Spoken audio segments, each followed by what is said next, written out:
Welcome to History Teller YT, the place where we bring the untold stories of the past to life.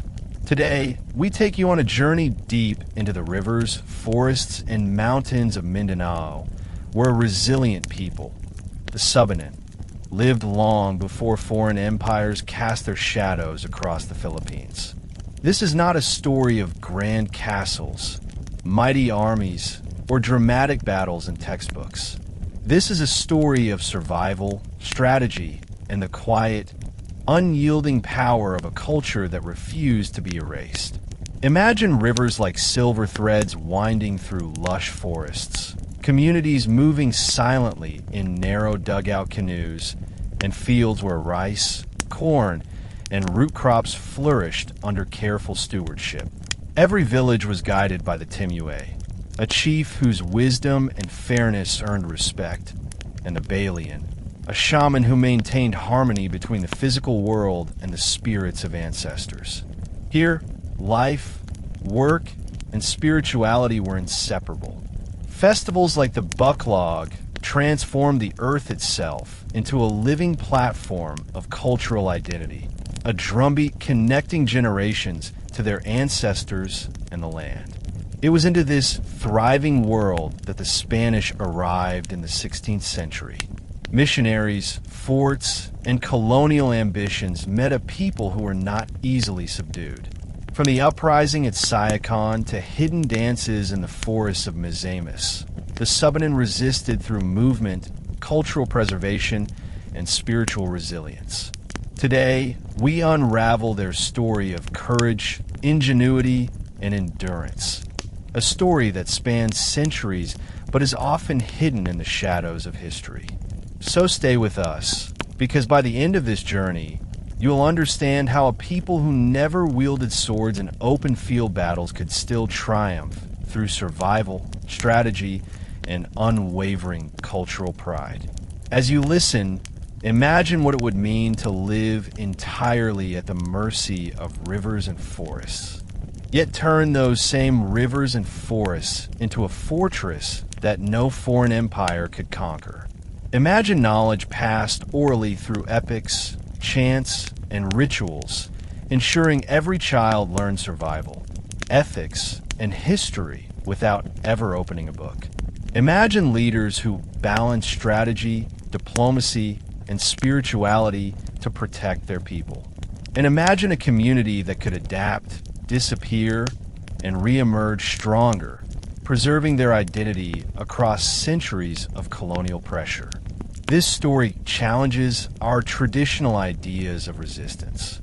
There are no massive battles recorded here, no sprawling chronicles of kings or generals. Yet the Subanen's triumph is real, measured in the survival of their language, rituals, environmental knowledge, and social structure. By the end of this series, you will witness a type of resistance that is quiet, patient, and unstoppable, like a river carving its path through the mountains over centuries. Stay with us on History Teller YT. From the first sparks of Spanish intrusion to the enduring cultural practices that survived, this is a journey into the resilience of a people whose story deserves to be heard in full. Trust us, once you hear it, you will see history not as a series of battles, but as a story of life, culture, and unbroken spirit. Long before Spanish sails cut across the seas and anchored along the coasts of Mindanao, the Subanen people had already crafted a civilization rooted not in walled kingdoms, but in the winding rivers and fertile valleys of the Zamboanga Peninsula and Misamis. These waterways were not simply streams of water. They were the arteries that nourished life, culture, and identity. The Subanen were known as the people of the rivers, a title not bestowed by outsiders, but earned through centuries of intimate coexistence with their environment. Their livelihood depended on what the rivers and surrounding lands offered. With bamboo traps carefully set in the currents, they captured fish that sustained families. Along the riverbanks, they cultivated rice, corn, bananas, and root crops, creating a cycle of planting and harvest that ensured survival, even in times of hardship. The dugout canoe was their silent yet powerful vessel, gliding smoothly across the water to carry traders, hunters, and entire families from one settlement to another. These boats tied together villages, binding them not by rigid boundaries, but by the ever-shifting rhythm of the rivers. But what truly made the Subanen unique was not only how they lived, but how they governed themselves. At the head of every community stood the timuay, a chief chosen not by inheritance alone, but by wisdom, fairness, and the trust of his people. The timuay's role was not to dominate, but to guide, ensuring that disputes were settled, resources shared, and harmony maintained. At his side was the balian, the shaman whose role was as spiritual as it was social. The balian was the bridge between the seen and unseen worlds, invoking ancestral spirits and forces of nature to keep balance in times of sickness, harvest, or conflict. This dual leadership of the timuay and the balian reflected the Subanen worldview, that society and spirit must walk together. They did not seek empires, for the rivers already gave them freedom. They did not build castles, for the forests already sheltered them. In every chant of the balian, in every council of the timuay, the Subanen affirmed their way of life as independent and enduring. If the rivers were the lifeblood of the Subanen, the bucklog was their heartbeat. This sacred ritual was not merely a festival of dance. It was a living proclamation of who they were as a people. The bucklog brought together men, women, and children upon a massive wooden platform elevated above the ground. When the dancers moved, the platform itself resonated like a drum, producing a deep echo that carried into the forests and across the valleys. This sound was more than music. It was the voice of the ancestors. During the bucklog, participants honored their forebears and the spirits of the land. Every rhythm of the feet striking wood, every chant carried by the balian, was a reminder that the Subanen did not stand alone. They were a continuation of generations past, bound to the spirits of nature who guided the flow of rivers and the fertility of fields. For the Subanen, to dance the bucklog was to stand at the center of their world, reaffirming their identity as the people of the rivers, keepers of memory, and guardians of balance. What made the bucklog powerful was not only its spiritual weight, but its communal force. It was an event that stitched together scattered households and distant villages. Families walked for hours, even days, through dense forests and across rivers to join the celebration. Alliances were reaffirmed, disputes were mended, and bonds of kinship renewed. In this way, the bucklog was more than a festival. It was a political act, a cultural glue that kept the Subanen strong in unity without the need for fortresses or armies. Later, when Spanish missionaries and colonial officials encountered the bucklog, they saw it not as a sacred tradition, but as a challenge. They condemned it as a pagan practice, a threat to the authority of the church. Yet the very persistence of the bucklog, danced in secret clearings, chanted in whispers, preserved against every attempt of suppression, became one of the most powerful symbols of resistance. For as long as the bucklog echoed, the Subanen spirit endured. For centuries, the Subanen lived largely untouched by foreign powers. Unlike the Tagalog of Luzon or the Visayans who had already felt the weight of Spain's colonial grip, the Subanen remained deep within their river valleys and mountain slopes. They heard tales of foreign ships landing on coasts, of crosses raised and towns built, but such events felt distant. Their world continued as it always had, rivers feeding crops, forests supplying game, and the bucklog echoing under the moonlight. Yet shadows began to stretch across the southern seas. In 1521, when Ferdinand Magellan's expedition first reached Mindanao, chronicler Antonio Pigafetta noted the presence of inland communities along rivers, though he did not name them. These, we now know, were the Subanen. While Spain initially focused its attention on the Visayas and Luzon, the lure of Mindanao's resources and strategic location eventually proved irresistible. By the late 1500s, the Spaniards began to cast their eyes southward. The Subanen, however, were not alone in defending these lands. Along the coast stood Muslim sultanates, Maguindanao, Sulu, and other rulers who had long traded with the wider world. The Spaniards faced not empty lands, but living societies already intertwined with commerce, faith, and power. For Spain, Zamboanga became the desired prize, a foothold to control Mindanao and push inland. But for the Subanen, who had never sworn allegiance to sultan or empire, this growing intrusion threatened not just their land, but their very way of life. Thus, as the 16th century drew to a close, the Subanen stood unknowingly on the threshold of centuries-long defiance. Their rivers still flowed freely, their bucklog still thundered, their balians still chanted. Yet across the horizon, foreign sails promised a storm that would test the resilience of a people who had chosen freedom not in conquest, but in persistence. The year 1521 marked a turning point in Philippine history, though the Subanen themselves did not yet realize the full weight of what was beginning. When Ferdinand Magellan's expedition reached Mindanao, they were not merely explorers. They were the forerunners of a vast empire determined to extend its reach across the seas.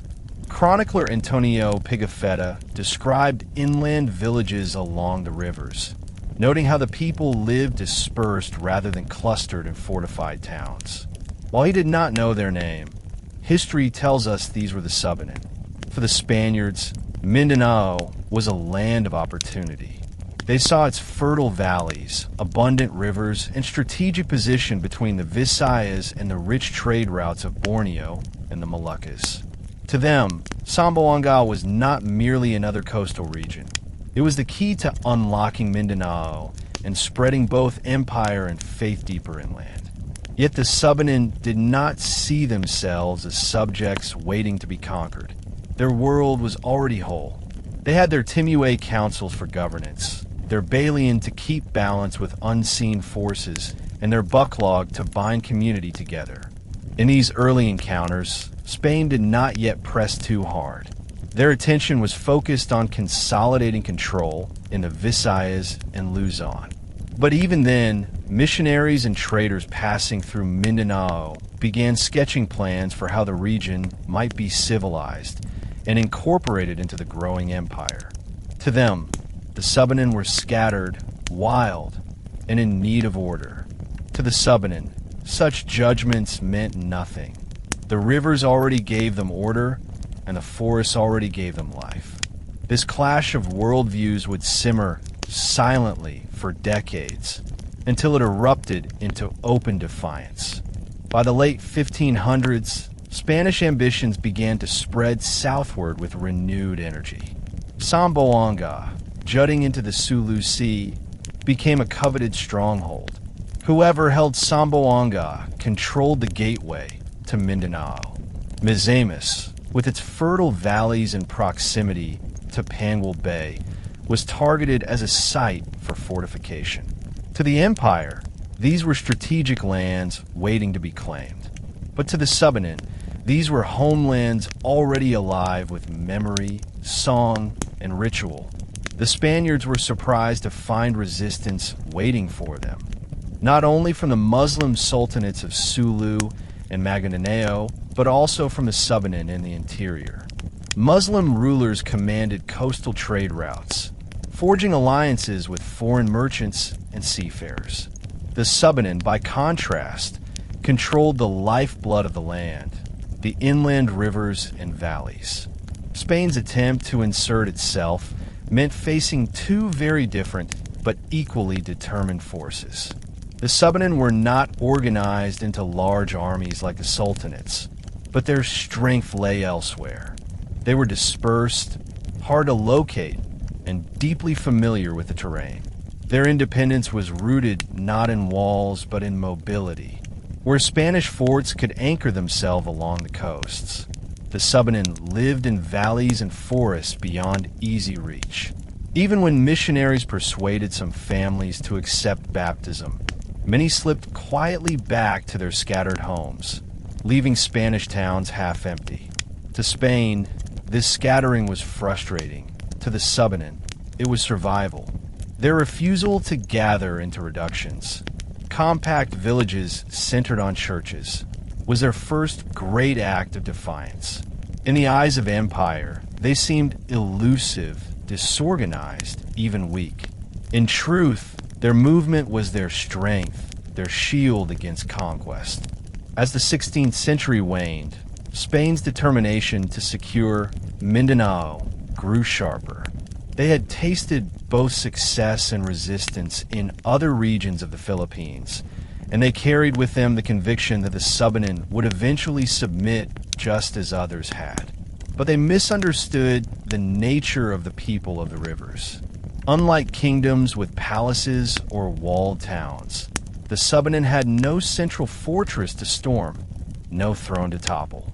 Their power was woven into the land itself, into every riverbank where rice sprouted, into every forest path where hunters tread, into every chant of the balian echoing at dusk.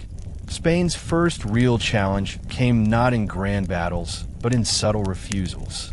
The Subanen avoided reductions, quietly resisted conversions, and continued practicing their traditions despite condemnation.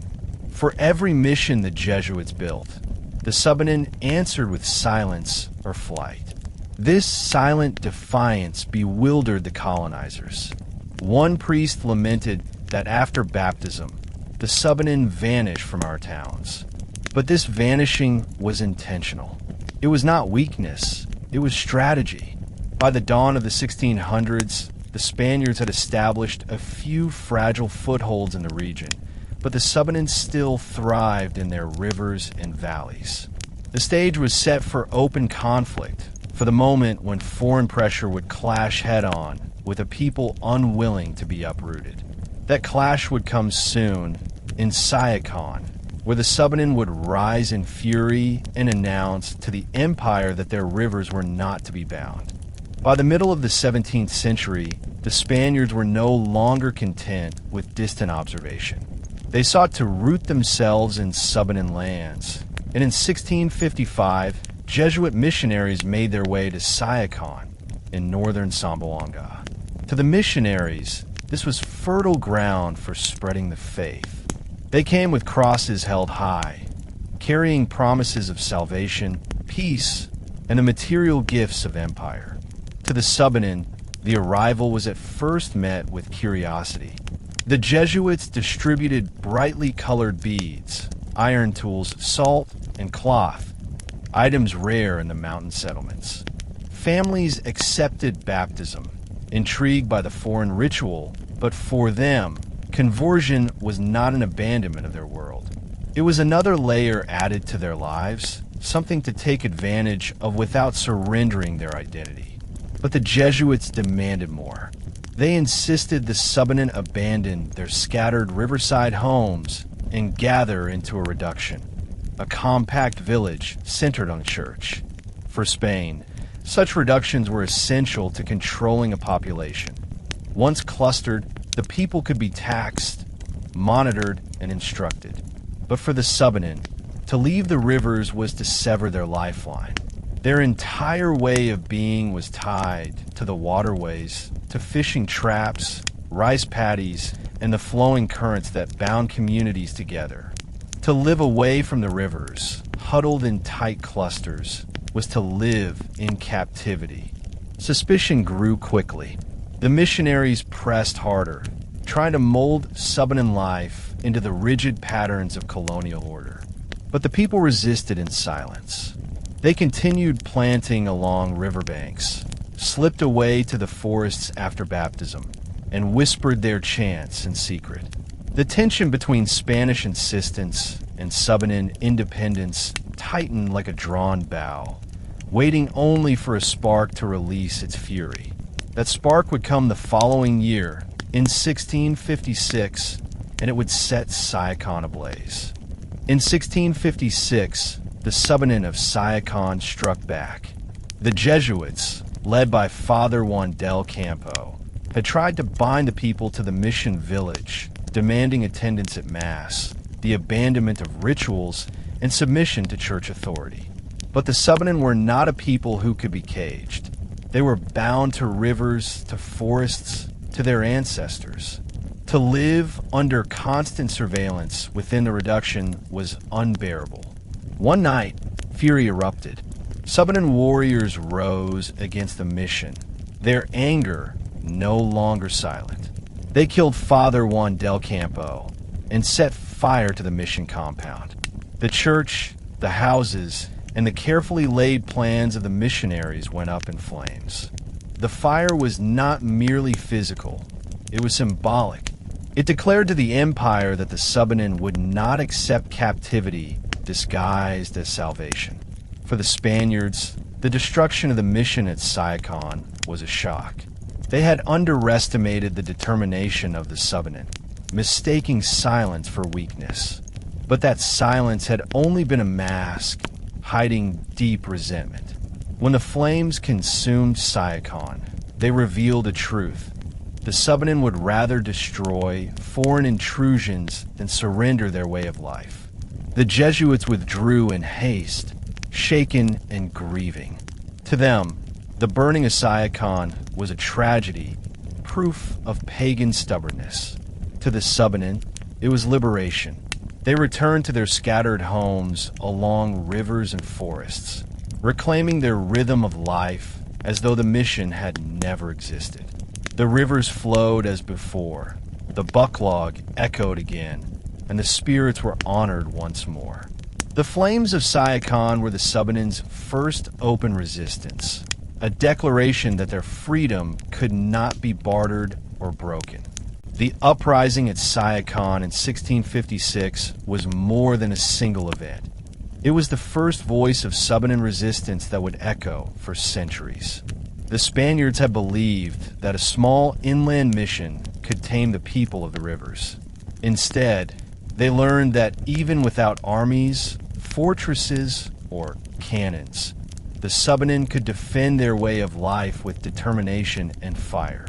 After Sayakon, Spanish missionaries grew more cautious. They continued to build missions in Dapitan, Dipolog, Jimenez, and Oroquida, but they carried with them the memory of how easily their plans could be undone. To them, the Subanen seemed ungrateful, impossible to control, and frustratingly elusive. To the Subanen, every failed mission was a victory. Each time, they slipped away after baptism. Each time they rebuilt their independence after a church burned, they proved that survival was possible even under the shadow of empire. The story of Sayakon spread among Subanen communities like the current of a river. It was retold in chants, remembered in silence, and woven into the fabric of cultural memory. It taught them that resistance need not always roar in constant battle. Sometimes it needed only one decisive moment to remind everyone where true strength lay. For centuries afterward, the Subanen would resist not only through uprisings but through silence, mobility, and persistence. But Sayakon remained their first great statement, that the people of the rivers could not be bound. And so, as the smoke cleared and the Spaniards retreated, the Subanen reclaimed their lives. Their fields bloomed again, their rivers teemed with fish, and their bucklog thundered in hidden clearings. The flames of Sayakon had lit a fire in their spirit that empire could never extinguish. After the flames of Sayakon in 1656, the Spaniards realized that open confrontation with the Subanen could be costly. They had underestimated the determination of a people bound by rivers and forests. Yet, instead of abandoning their efforts, they tried again, repeating the same strategy in different places. Jesuit missionaries and colonial officials established missions in Dapitan, Dipolog, Jimenez, and Oroquieta, determined to gather the Subanen into reductions. For a time, they achieved what looked like success. Families came, children were baptized, and villages clustered around churches. To Spain, this appeared to be progress. But beneath the surface, the Subanen had already chosen their path. They accepted baptism, took the gifts of beads, iron tools, and salt. But when the moment was right, they vanished.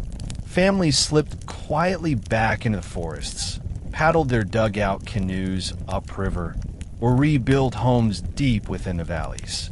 What frustrated the priests most was that no punishment could stop this pattern. They might baptize 101 month, only to find that most of them had disappeared the next. The Sabanos live scattered in the mountains. One priest lamented, and after baptism, they vanished from our towns. To the Spaniards, this scattering was chaos. To the Subanen, it was life itself. Their homes were not meant to be crowded around a church bell. They were meant to breathe with the rhythm of the rivers. The act of slipping away was not cowardice, but strategy. By remaining mobile, by refusing to root themselves in Spanish towns, the Subanen denied the empire control. Each vanished family was a statement. We belong to the rivers, not to your walls. Colonial officials often equated resistance with open rebellion, swords drawn, muskets fired, and forts besieged. But the Subanen showed another way. Their resistance was often quiet, invisible to outsiders. They did not always meet the Spaniards with fire and blood. Instead, they met them with silence. To missionaries, silence was maddening. They preached sermons, but many Subanen sat without interest, their minds already elsewhere. They forbade the chanting of old epics. Yet in hidden clearings the Gomen was still sung, telling the stories of ancient heroes. They condemned the rituals of the balian, yet the shamans continued their chants in whispers, calling upon spirits to heal the sick and bless the harvest. This silence was powerful because it was unbreakable. Even when Subanen families outwardly conformed, taking Spanish names, attending Mass, or wearing crosses, they did not let go of their inner world. Outwardly, they might seem Christian subjects, but inwardly, they remained Subanen. This duality baffled priests who wanted genuine conversion. They complained that after years of effort, the Subanen remained pagans at heart. But what the priests saw as failure was the Subanen's triumph. The Subanen's refusal to openly clash at every turn kept them strong. Their resistance was not a single explosion, but a steady current, like the rivers that shaped their lives. They survived by not allowing the Spaniards to take hold of their culture. And in this way, silence became their greatest weapon, a shield that empire could not penetrate. The secret of Subanen endurance in the 1600s and 1700s lay not only in their silence, but in their geography. Their world was vast, layered with rivers that twisted like silver threads and mountains covered in thick forests. Whenever Spanish troops advanced inland, the Subanen simply withdrew deeper into this wilderness. No fort, no soldier could fully penetrate the heart of Subanen country. Unlike coastal towns, their settlements were scattered and mobile. A raid might burn one cluster of houses, but another would rise again further upstream. For the Spaniards, this was deeply frustrating. They wanted order, compact towns, taxable families, and obedient converts. Instead, they found people who melted into the forest, who moved like water flowing through cracks in stone. Geography became the Subanen's greatest fortress. The mountains of Malindang, the winding Salug and Sibuguay rivers, and the dense Zamboanga ranges were not obstacles to them, but shields that protected their independence. This unseen fortress ensured that the Subanen way of life continued. The bucklogs still thundered on hidden platforms. The balians still whispered prayers to unseen spirits. The timuay still guided his people through counsels of wisdom. In the eyes of Spain, the Subanen were disorganized, scattered, and primitive. But in truth, they were enduring, flexible, and untouchable. Their fortress was not built of stone, but of movement, memory, and the land itself. By the end of the 1700s, despite 2 centuries of effort, Spain still held only fragile footholds in coastal forts. The interior remained beyond their grasp, guarded not by armies, but by rivers and silence. And the Subanen, patient and persistent, remained what they had always been, the people of the rivers, unbroken and free. The secret of Subanen endurance in the 1600s and 1700s lay not only in their silence, but in their geography. Their world was vast, layered with rivers that twisted like silver threads and mountains covered in thick forests. Whenever Spanish troops advanced inland, the Subanen simply withdrew deeper into this wilderness. No fort, no soldier could fully penetrate the heart of Subanen country. Unlike coastal towns, their settlements were scattered and mobile. A raid might burn one cluster of houses, but another would rise again further upstream. For the Spaniards, this was deeply frustrating.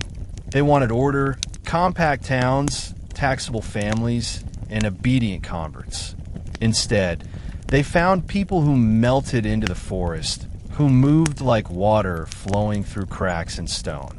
Geography became the Subanen's greatest fortress. The mountains of Malindang, the winding Salug and Sibuguay rivers, and the dense Zamboanga ranges were not obstacles to them, but shields that protected their independence. This unseen fortress ensured that the Subanen way of life continued. The bucklogs still thundered on hidden platforms. The balians still whispered prayers to unseen spirits. The timuay still guided his people through counsels of wisdom. In the eyes of Spain, the Subanen were disorganized, scattered, and primitive. But in truth, they were enduring, flexible, and untouchable. Their fortress was not built of stone, but of movement, memory, and the land itself. By the end of the 1700s, despite 2 centuries of effort, Spain still held only fragile footholds in coastal forts. The interior remained beyond their grasp, guarded not by armies, but by rivers and silence. And the Subanen, patient and persistent, remained what they had always been, the people of the rivers, unbroken and free. While Zamboanga became the focus of Spanish forts and garrisons, the Subanen thrived further north in the fertile valleys and waterways of Misamis. Here, the Layawan and Salug rivers carved their way through fields and forests, feeding rice paddies and sustaining fishing grounds. Villages dotted the riverbanks, each one bound to its own stretch of water, its own fields, and its own forests. To the Subanen, Misamis was not just a land of survival. It was abundance, a place where community life could flourish without the constant shadow of empire. Spain, however, saw Misamis as a territory waiting to be brought under control. To them, it was a vital link in their chain of power across Mindanao. In 1755, they constructed the Fuerte de la Concepcion y del Triunfo in Ozamis, a stone fortress that still stands today, symbolizing their determination to anchor themselves on the northern coast. At Iligan, another fort rose, meant to guard the eastern routes. With these strongholds, Spain hoped to push its influence inland. But the Spaniards discovered what their counterparts in Zamboanga already knew. the Subanen could not be contained by stone walls. The Subanen of Misamis lived dispersed across mountains and valleys, far from the coastal forts. The empire's power did not penetrate inland. The forts stood like lonely outposts, commanding narrow strips of land, but powerless beyond their sight. In the heart of Misamis, the Subanen carried on their traditions as they always had. Their timuay councils resolved disputes, their balian invoked the spirits, and their bucklog festivals thundered through the forests. Spain could plant its flag on the coast, but in the interior, the rivers still ruled. The Subanen of Misamis faced not one, but two powerful neighbors seeking influence. On the coasts, Spain raised its forts, flying the cross and demanding allegiance to empire and church. From the seas came the Muslim rulers of Sulu and Mindanao, carrying the crescent and pressing for loyalty to their sultanates. Each side wanted the Subanen as allies, soldiers, or subjects, but the Subanen chose a different path. They aligned with neither. This neutrality was not indecision, but defiance. To the Subanen, allegiance to outsiders meant abandoning the independence that their rivers and forests provided. They had no interest in serving Spain's empire, nor in becoming the vassals of sultans. Their loyalty was to their own families, their timuay, and the land that sustained them. By refusing to take sides, they frustrated both powers. Spain could not count on them as converts or soldiers. The Muslim rulers could not rely on them as allies. To both, the Subanen seemed stubbornly detached from the tides of politics. Yet this refusal was itself a bold political stance. The Subanen were declaring that their rivers and valleys were sovereign ground. They resisted not only Spain's attempts to draw them into reductions, but also the Sultanate's efforts to enlist them in coastal wars. Their neutrality was an act of rebellion, a way of saying, "We will not fight your battles. We will not be your subjects. We will live as we always have." For the Spaniards, this stance was deeply frustrating. They wanted clear lines of loyalty, but the Subanen gave them none. Instead, they slipped back into their forests, their silence a louder rejection than any shouted protest.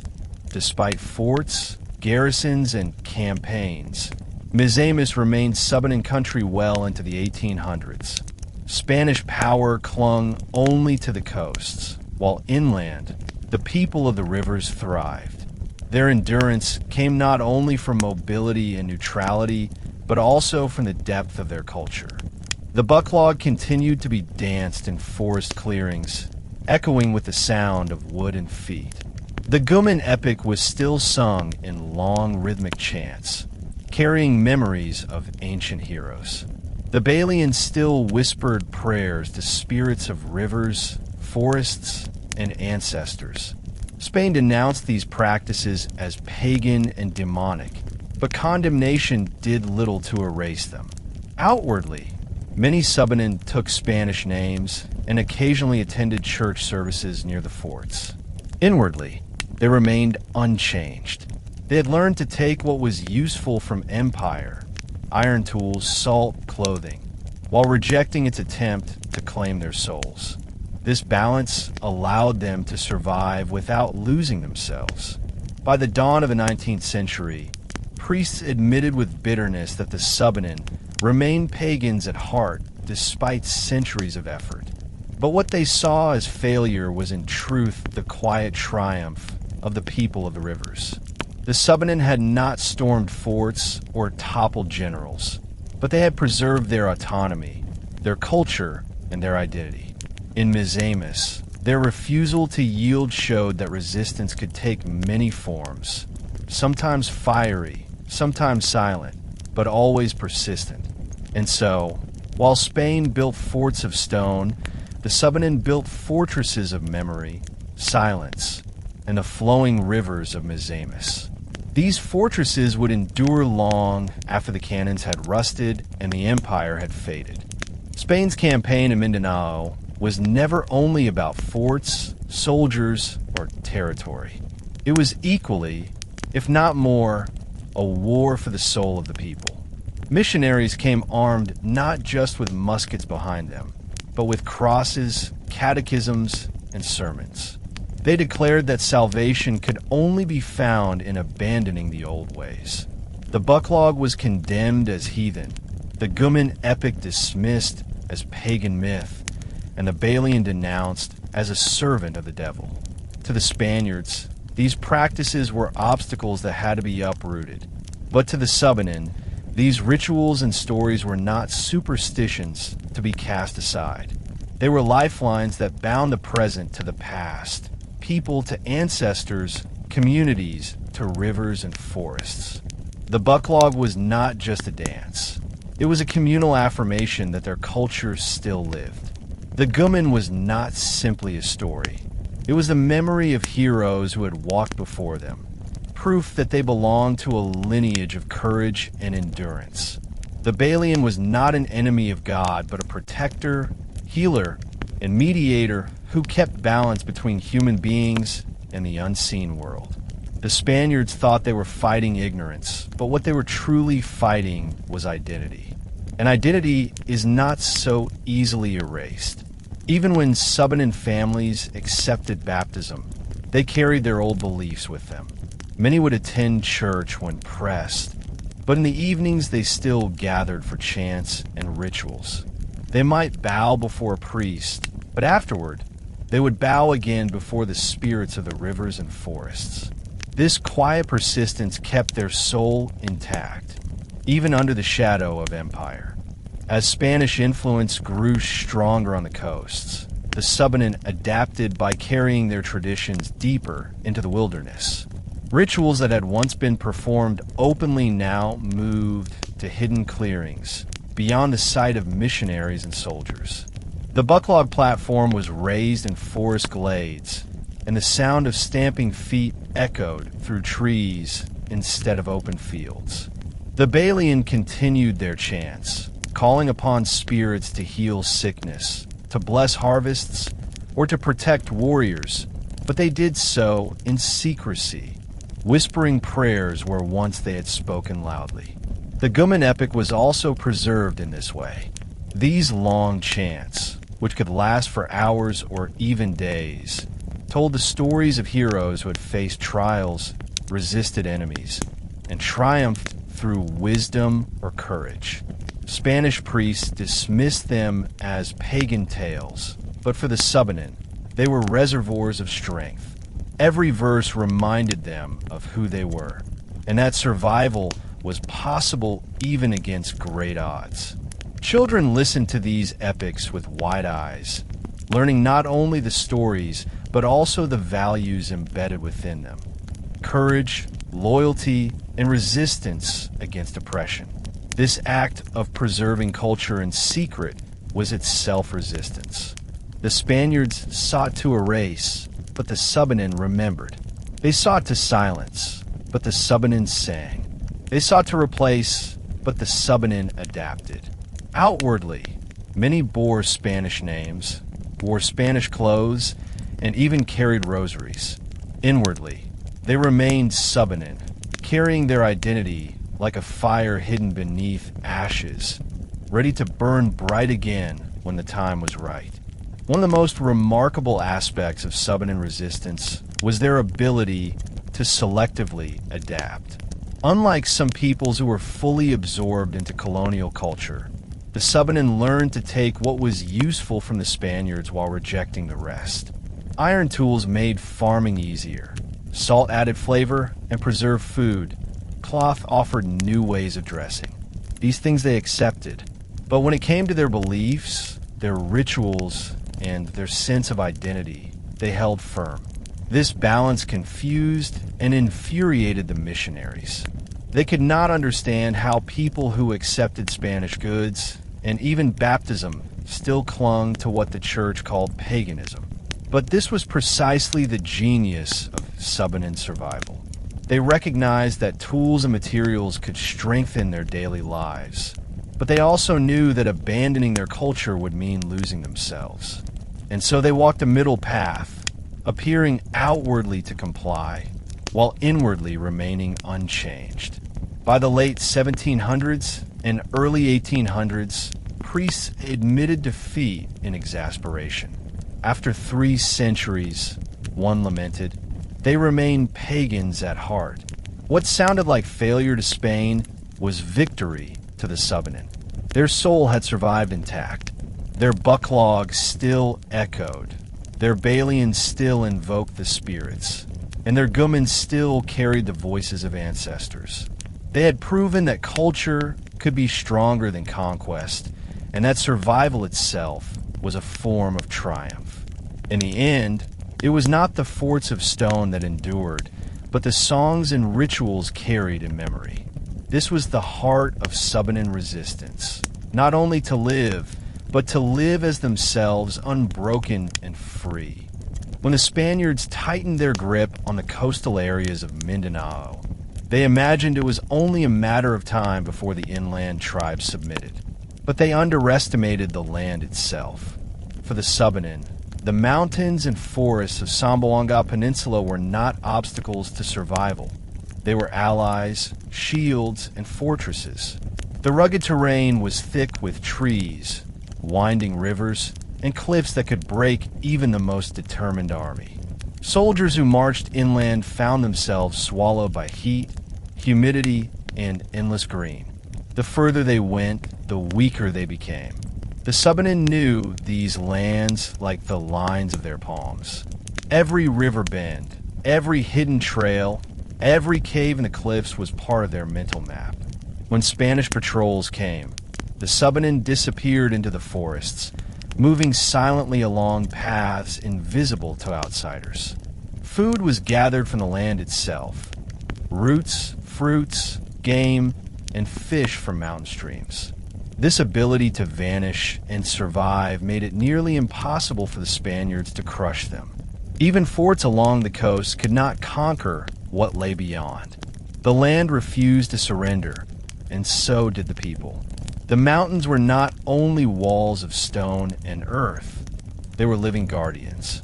To the Subanen, the spirits of these mountains and rivers gave them shelter and strength. And in every hidden valley, their culture continued to thrive beyond the reach of empire. If the mountains served as fortresses, the rivers were highways known only to the Subanen. The Spaniards saw rivers as barriers that slowed down their troops, but to the Subanen, they were lifelines. They knew how to ride the currents in small boats carved from tree trunks, how to fish in silence, how to navigate even at night by listening to the flow of water. When danger came, rivers carried them swiftly away to safer ground. When friends or allies were needed, rivers connected scattered settlements across valleys and ridges. The Subanen also understood how to use rivers as traps. Invaders who tried to cross swollen streams during the rainy season found themselves swept away by raging waters. Bridges built by Spaniards were often destroyed by sudden floods, leaving troops stranded. Guerrilla tactics flourished in such terrain. Subanen warriors could strike from the cover of forests, retreat to rivers, and vanish as though the earth itself had swallowed them. This mastery of rivers meant that Spanish forts remained isolated, unable to penetrate the interior. Supplies could not easily reach deep into the mountains, and soldiers who attempted long expeditions often returned sick, starving, or broken in spirit. Meanwhile, the Subanen thrived because they had shaped their lives around the rhythm of the rivers. Where the colonizers saw danger, the Subanen saw pathways of freedom. Beyond mountains and rivers, the very wilderness itself became a weapon against colonization. The Spaniards, used to the open plains of Europe and the organized towns of their colonies, were frustrated by jungles that swallowed entire battalions. Mosquitoes carried fevers, snakes lurked in the underbrush, and storms turned trails into swamps. What seemed like hostile nature to the invaders was simply home to the Subanen. They knew which plants cured wounds, which roots provided strength, which shelters could withstand storms. The forest was harsh to outsiders, but generous to those who respected it. The Subanen also wove their resistance into the spiritual understanding of the land. Mountains were not just hiding places, they were sacred. Rivers were not only water, they were protectors. Forests were alive with spirits who defended those who honored them. This belief gave the Subanen resilience. To abandon their land would not only mean defeat, but also betrayal of the guardians who sheltered them. Spanish soldiers complained that their enemy was not merely human, but the wilderness itself. And in many ways, this was true. The Subanen had turned geography into a shield that no sword could pierce, no gun could conquer. Even when forced into battle, they always had the advantage of knowing the land better than any invader ever could.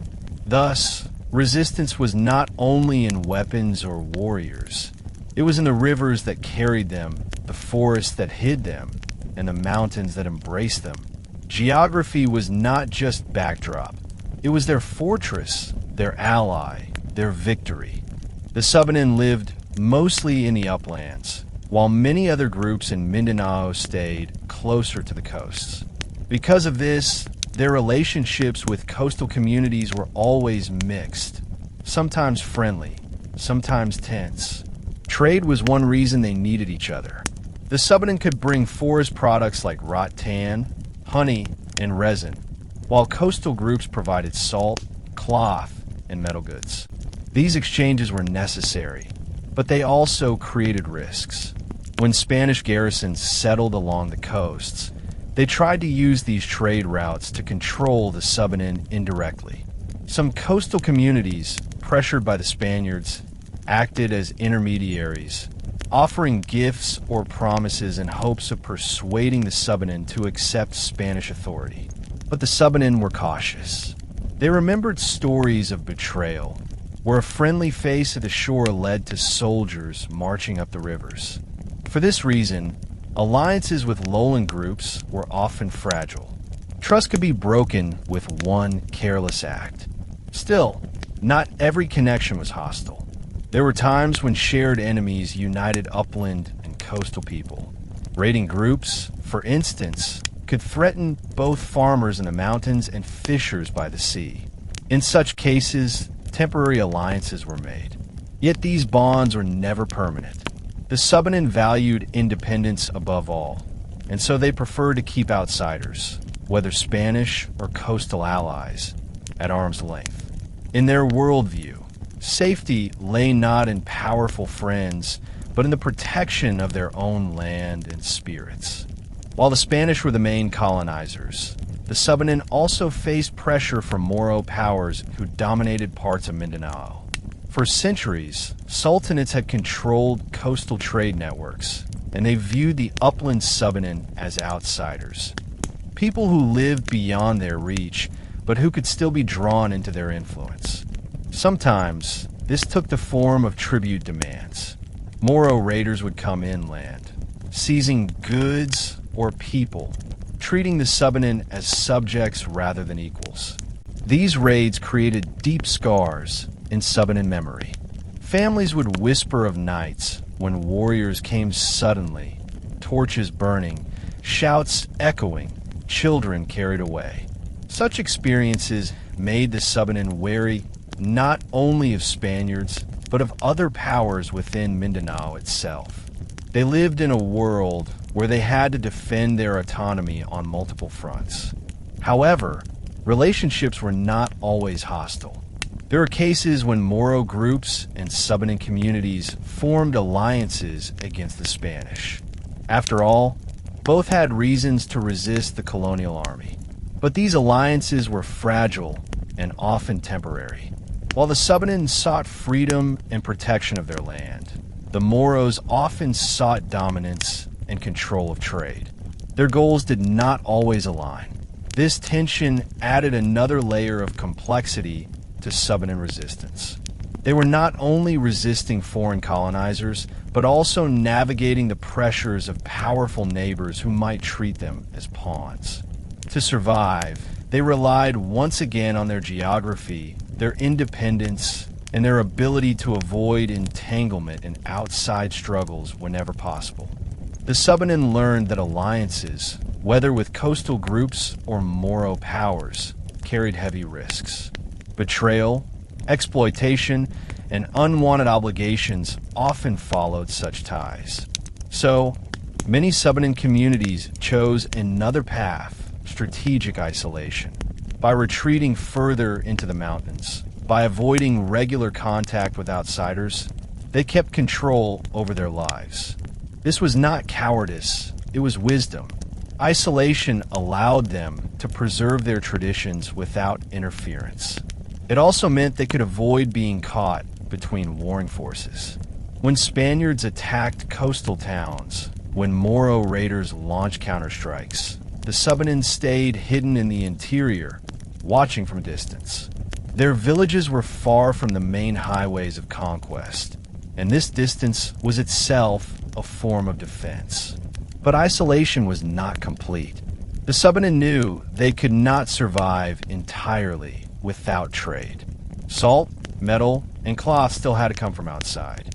This is why some families acted as bridges, going down to the coast to trade carefully, then returning to the mountains with supplies.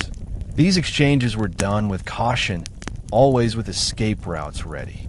If danger appeared, the Subanen could vanish once again into their fortress-like homeland. By choosing limited alliances and controlled isolation, the Subanen ensured that no foreign power, whether Spanish, Moro, or even neighboring coastal groups, could ever fully dominate them. Their strategy was not about conquest, but about survival. And in this survival, they maintained a freedom that others, chained by alliances and wars, could not keep. The Subanen were primarily Swidden farmers. They cleared small plots on hillsides, planted rice, corn, root crops, and then moved when the soil grew tired. Farming was never just an economic activity.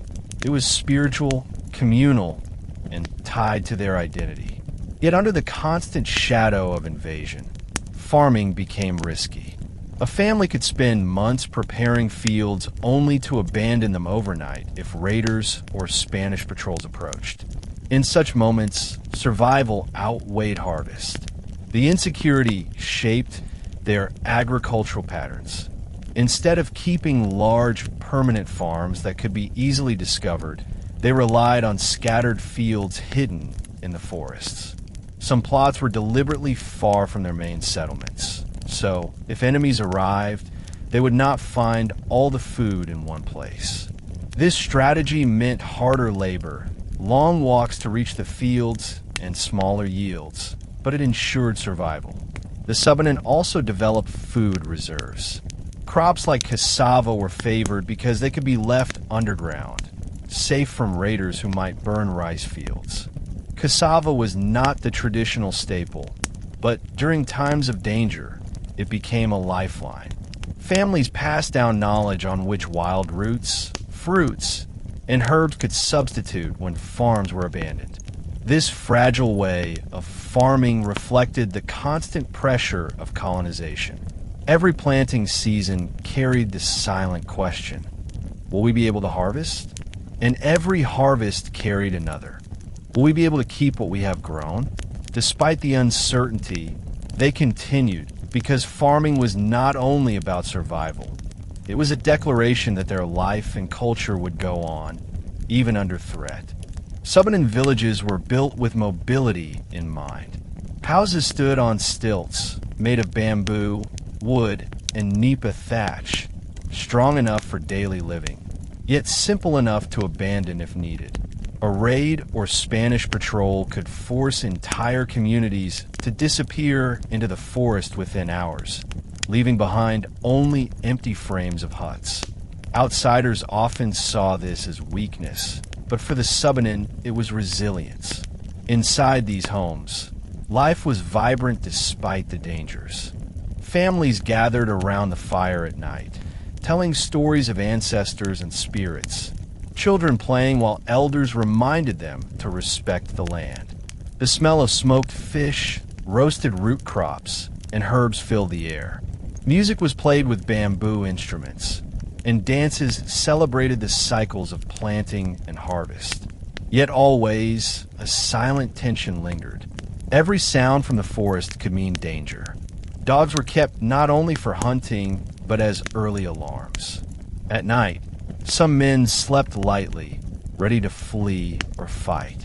Women packed baskets with essentials, rice grains for planting, tools, cloth, so they could carry their lives on their backs if needed. This way of living shaped the Subanen character, practical, resilient, and always prepared. Home was not walls and roofs, but the people themselves. As long as the family and community stayed together, they could rebuild anywhere. The Spaniards could burn villages, but they could never destroy the spirit of a people who carried their homes in their hearts. Despite the constant threats, the Subanen never abandoned their cultural rituals. Festivals, weddings, and rituals for planting and harvest continued, though often in hidden valleys or deep within the forests. These gatherings were more than joy. They were acts of resistance. To sing, dance, and pray in their own ways was to reject the colonizers' attempts to erase their identity. Ritual specialists, known as balian, led ceremonies with chants that honored spirits of mountains, rivers, and ancestors. Offerings of rice, betel nut, and chicken blood were made to ensure protection. Drums echoed across the hills, reminding everyone that even under threat, life and faith endured. But celebrations had to be cautious. Scouts were placed at the edges of gatherings, watching for danger. Fires were kept low to avoid attracting attention. Sometimes, rituals were cut short if signs of raiders appeared. Even then, the people carried the unfinished prayers in their hearts, believing the spirits would understand. These cultural expressions were vital. Without them, fear might have swallowed their will to live freely. By continuing traditions, they told themselves and their children, "We are still here. We are still Subanen." Colonization could bring guns and forts, but it could not erase dances, songs, and rituals that flowed like blood through their veins. Thus, even in the darkest times, festivals were sparks of light, reminders that a culture under siege could still flourish. Survival was not only about food and safety, it was about keeping the soul of a people alive. For the Subanen, the forest was not just a place to live, it was their strongest weapon. When Spanish patrols advanced into Mindanao's interior, they often found themselves lost in dense vegetation, crossing rivers that shifted with floods and facing hills that swallowed the path. To the Subanen, however, every tree, every stream, and every trail was familiar. They could vanish in seconds, leaving no trace. Spanish soldiers complained that they were fighting ghosts who appeared and disappeared at will. The Subanen learned to use the forest as both shield and sword. They placed traps along narrow paths, sharpened bamboo stakes hidden under leaves, vines that snapped to release stones or branches. Even if these did not always kill, they slowed enemies and filled them with fear. The Spaniards, weighed down by armor and guns, moved clumsily, while the Subanen moved silently, barefoot, their bodies blending with shadows. Ambushes were their preferred method. A patrol entering the wrong valley might suddenly find arrows flying from above or spears thrown from behind trees. By the time soldiers aimed their rifles, the attackers were gone, melting into the green maze. No battle was fought in open fields. Every strike was quick, precise, and followed by silence. This way of fighting was more than survival. It was psychological warfare. Spaniards feared entering Subanen territory because they knew the land itself seemed to fight against them. And indeed, For the Subanen, the forest was alive, its spirits protecting their people. Every successful ambush was not just a victory of skill, but also proof that the ancestors walked with them in resistance. Unlike the Spaniards, who carried muskets, swords, and cannons, the Subanen had no grand arsenals. Their weapons were born from necessity and crafted from the resources around them. Bows and arrows, spears tipped with sharpened metal or bone, and bolos served as both farming tools and instruments of defense. What they lacked in firepower, they made up for with ingenuity. One tactic was to poison arrow tips with plant extracts, ensuring that even a small wound could disable an enemy. Spears were designed to be thrown from a distance or used in quick close combat, where agility mattered more than armor. Bolos, essential for clearing fields, doubled as fearsome blades in surprise attacks. Beyond personal weapons, they relied on environmental traps. A common design was the tukab, a hidden pit lined with sharp stakes, camouflaged with leaves. Another was the bent bamboo, pulled tight and released when a tripwire was triggered, striking with brutal force. These simple devices could terrify enemies unprepared for invisible dangers. Weapons also carried cultural weight. Before raids, warriors often performed rituals to bless their spears and arrows, believing that spirits guided their aim. Victory was not only a matter of strength, but of harmony between human courage and ancestral power. Even when facing muskets, the Subanen held confidence in their tools, for they fought not as individuals, but as a people defending their world.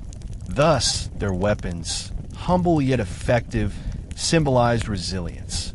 Every spear carved in the forest, every arrow tipped with poison, carried the same message: we will not surrender. The Subanen understood they could never match the Spanish in open warfare. To fight in fields or towns would mean certain defeat. So, they chose a different path: guerrilla resistance combined with strategic flight. At first glance, outsiders mistook this for weakness, believing the Subanen fled out of fear. But in truth, retreat was a deliberate tactic. By refusing direct battles, they denied the Spaniards any decisive victory.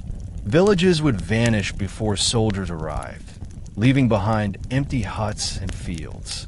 Spaniards might burn houses, but they captured no people.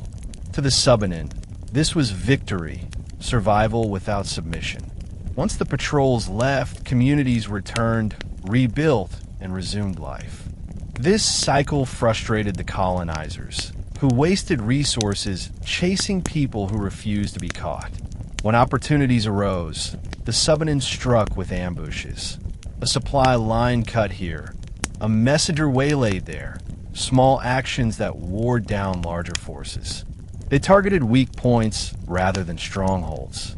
This strategy echoed across many indigenous struggles worldwide, where knowledge of the land turned small numbers into formidable opponents. Flight was also tied to freedom. By moving deeper into the mountains, they preserved autonomy. The Spaniards could claim coastal towns and build forts, but the highlands remained beyond their reach. In these spaces, the Subanen nurtured culture, faith, and independence. To flee was not to lose, it was to deny the enemy control. In the end, guerrilla tactics and strategic retreat became the Subanen's greatest strength. They proved that resistance did not always mean grand battles. Sometimes survival itself was the sharpest form of defiance. For the Subanen, life was inseparable from the spiritual world. Mountains, rivers, forests, and even certain animals were not merely physical entities. They were manifestations of spiritual forces that guided daily existence. The balian, or shaman, serve as the bridge between the physical and spiritual realms. They were not only healers but advisors, mediators, and leaders whose guidance shaped decisions on when to plant, when to harvest, and even when to engage in conflict. Spanish missionaries sought to suppress these beliefs, labeling them as pagan or demonic. They condemned rituals, burned sacred objects, and insisted that prayers be directed solely to the Christian God. Yet, despite centuries of pressure, the Subanen maintained their spiritual practices. In secret glades and hidden clearings, the balian continued their chants, invoking ancestors to protect villages from disease, misfortune, or enemy attacks. Rituals became more discreet, but no less powerful. This spiritual resilience gave the Subanen strength that the Spanish could never understand. While soldiers relied on weapons and fortresses, the Subanen relied on the unseen, believing that the ancestors and spirits of a land were allies in every struggle. When troops advanced through valleys, the people whispered prayers, offering small sacrifices to the rivers and forests. These acts were not mere superstition. They were a form of psychological and cultural fortification, reinforcing the will to survive and resist. The spiritual world also guided strategy. Before moving to new lands or confronting threats, the balian would interpret signs, observe omens, and recommend the safest course. Decisions were not taken lightly. Each action carried the weight of ancestral approval. This integration of faith and survival allowed the Subanen to navigate a hostile world without losing their identity. The Subanen's spiritual beliefs were deeply intertwined with acts of resistance. The bucklog, a ceremonial dance performed on a raised wooden platform, was more than a celebration. It was a declaration of identity. Every stomp of the feet, every chant, and every drumbeat reinforced communal unity and ancestral protection. When the Spanish forbade these ceremonies, the Subanen adapted, holding smaller, secretive versions in hidden valleys and deep forests. These clandestine gatherings ensured that the culture could endure even under surveillance. The balian also played a direct role in defense. They performed rituals believed to confuse enemies, protect villages, and curse intruders. While outsiders dismissed these practices as superstition, they shaped the Subanen's confidence and morale. A warrior with the blessing of a balian approached danger with a sense of invincibility, knowing that the spirits of the mountains and rivers supported him. Even daily life was spiritual. Planting crops, weaving mats, and building homes were accompanied by prayers and offerings. By embedding spiritual practices into ordinary tasks, the Subanen ensured that their culture and resistance were inseparable. Survival was not just physical, it was spiritual. The Spanish could take land, burn houses, or enforce laws, but they could not remove the unseen guardians of Subanen society. This integration of faith and strategy allowed the Subanen to withstand pressure for centuries. Spiritual beliefs became both shield and sword, reinforcing the autonomy and resilience of the people in a world dominated by foreign empires. Perhaps the most powerful aspect of Subanen spirituality was its forward-looking nature. Rituals and prayers were not only about immediate survival, but also about ensuring the continuation of their people and culture for generations to come. The Guman epic, often recited during bucklog ceremonies, reminded listeners of past heroes who resisted invaders, reinforcing the idea that bravery, wisdom, and adherence to ancestral ways were timeless values. Children were taught from an early age about the spirits of rivers, mountains, and forests, and the importance of respecting these guardians. This education was more than cultural, it was tactical. By instilling spiritual and ethical knowledge in the young, the Subanen ensured that each new generation would continue the resistance, not necessarily with weapons, but with understanding, patience, and identity. Spiritual beliefs also tempered their interactions with outsiders. Decisions about alliances, trade, and confrontation were filtered through the guidance of the balian. This careful deliberation prevented the Subanen from being easily manipulated by Spanish or Moro forces. In a world of uncertainty, faith provided stability, wisdom, and endurance. By the late 1700s and into the 1800s, the Subanen's spiritual foundations had proven crucial. While Spanish forts dotted the coasts and colonial influence spread, the people of the rivers and forests remained independent in heart, mind, and soul. Their faith ensured not only survival, but continuity, the essence of a culture that refused to be erased. In essence, the Subanen's spirituality was not passive belief. It was active resistance, a living force that guided, protected, and inspired a people under constant threat. In the mid-1600s, Spanish Jesuit missionaries began moving into Subanen territories, particularly in northern Zamboanga and Misamis. Their mission was clear: to convert the local population to Christianity and to establish control through religious influence. Jesuits carried crosses, religious texts, beads, iron tools, and promises of a new life under Spanish rule. But they also demanded conformity, baptism, participation in church ceremonies, and relocation into reductions, centralized towns built around church. For the Subanen, the arrival of the Jesuits was both curious and threatening.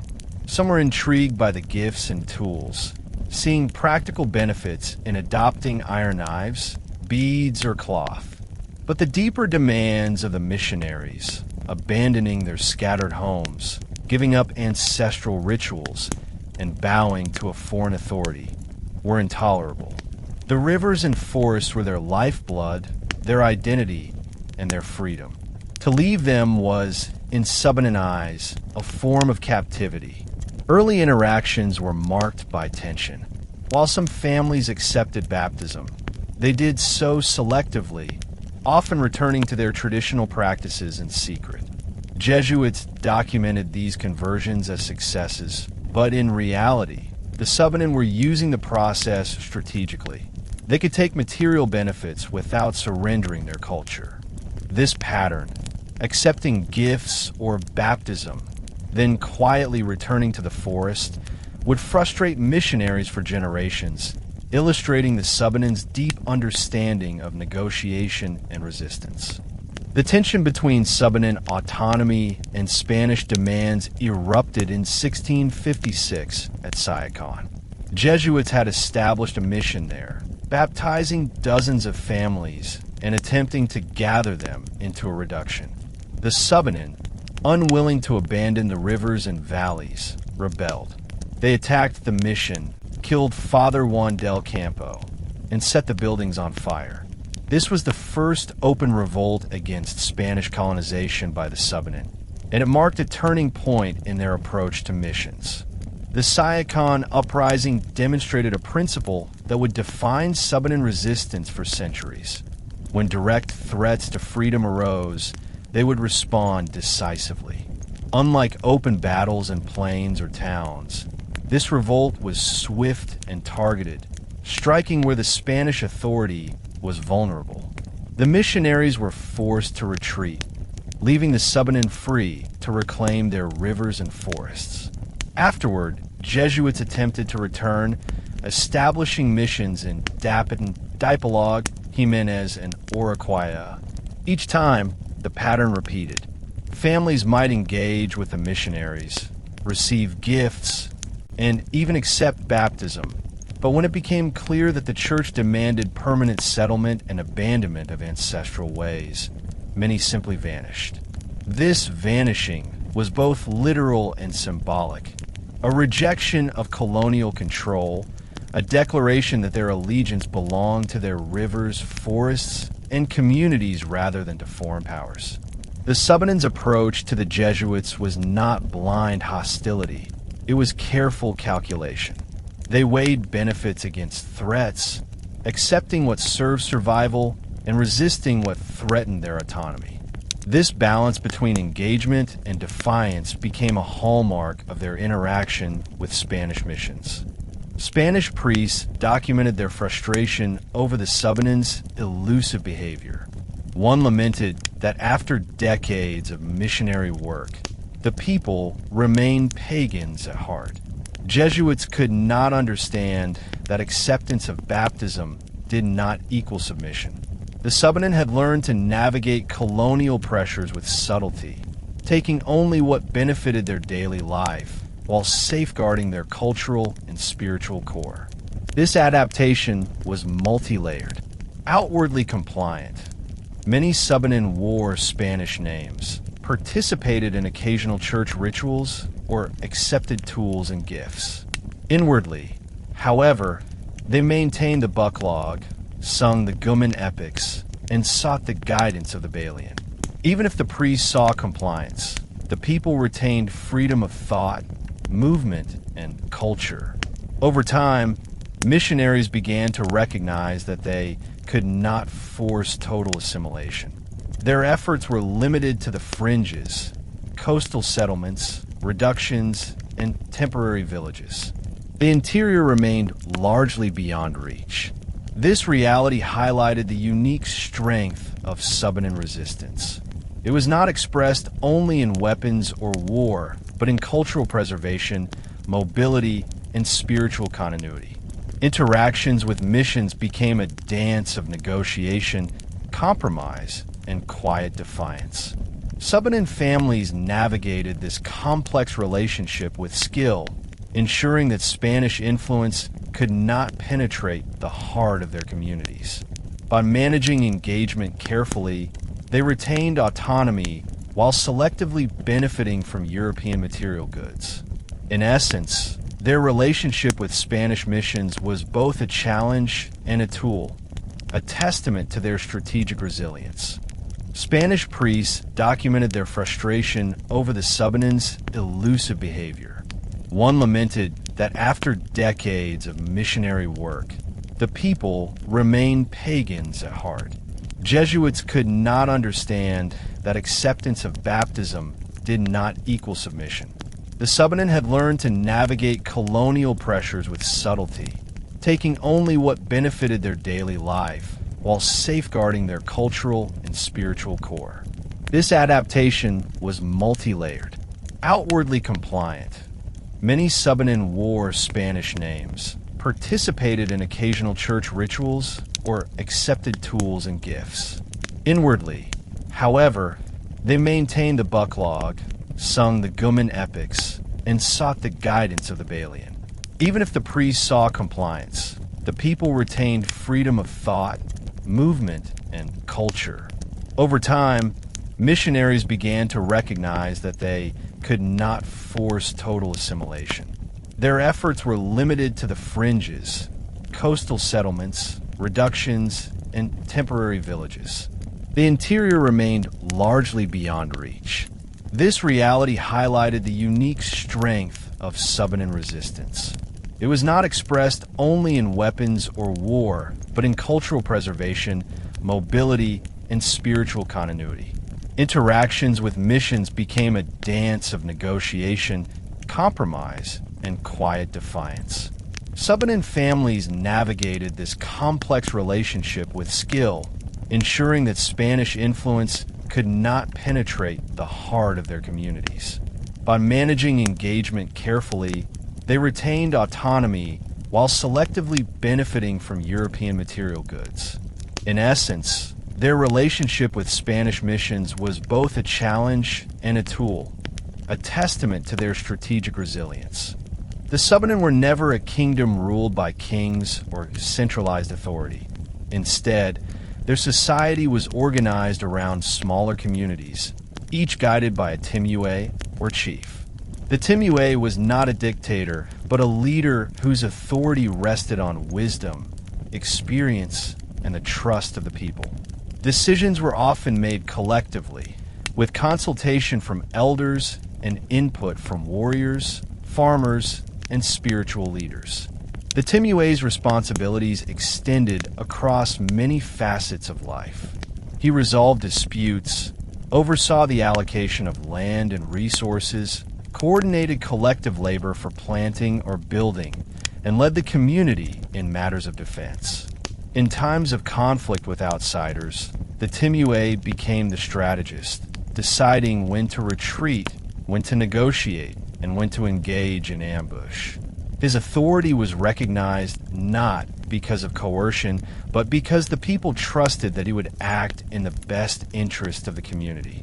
Unlike European rulers who demanded loyalty to the crown, the Subanen timuay was accountable to the people.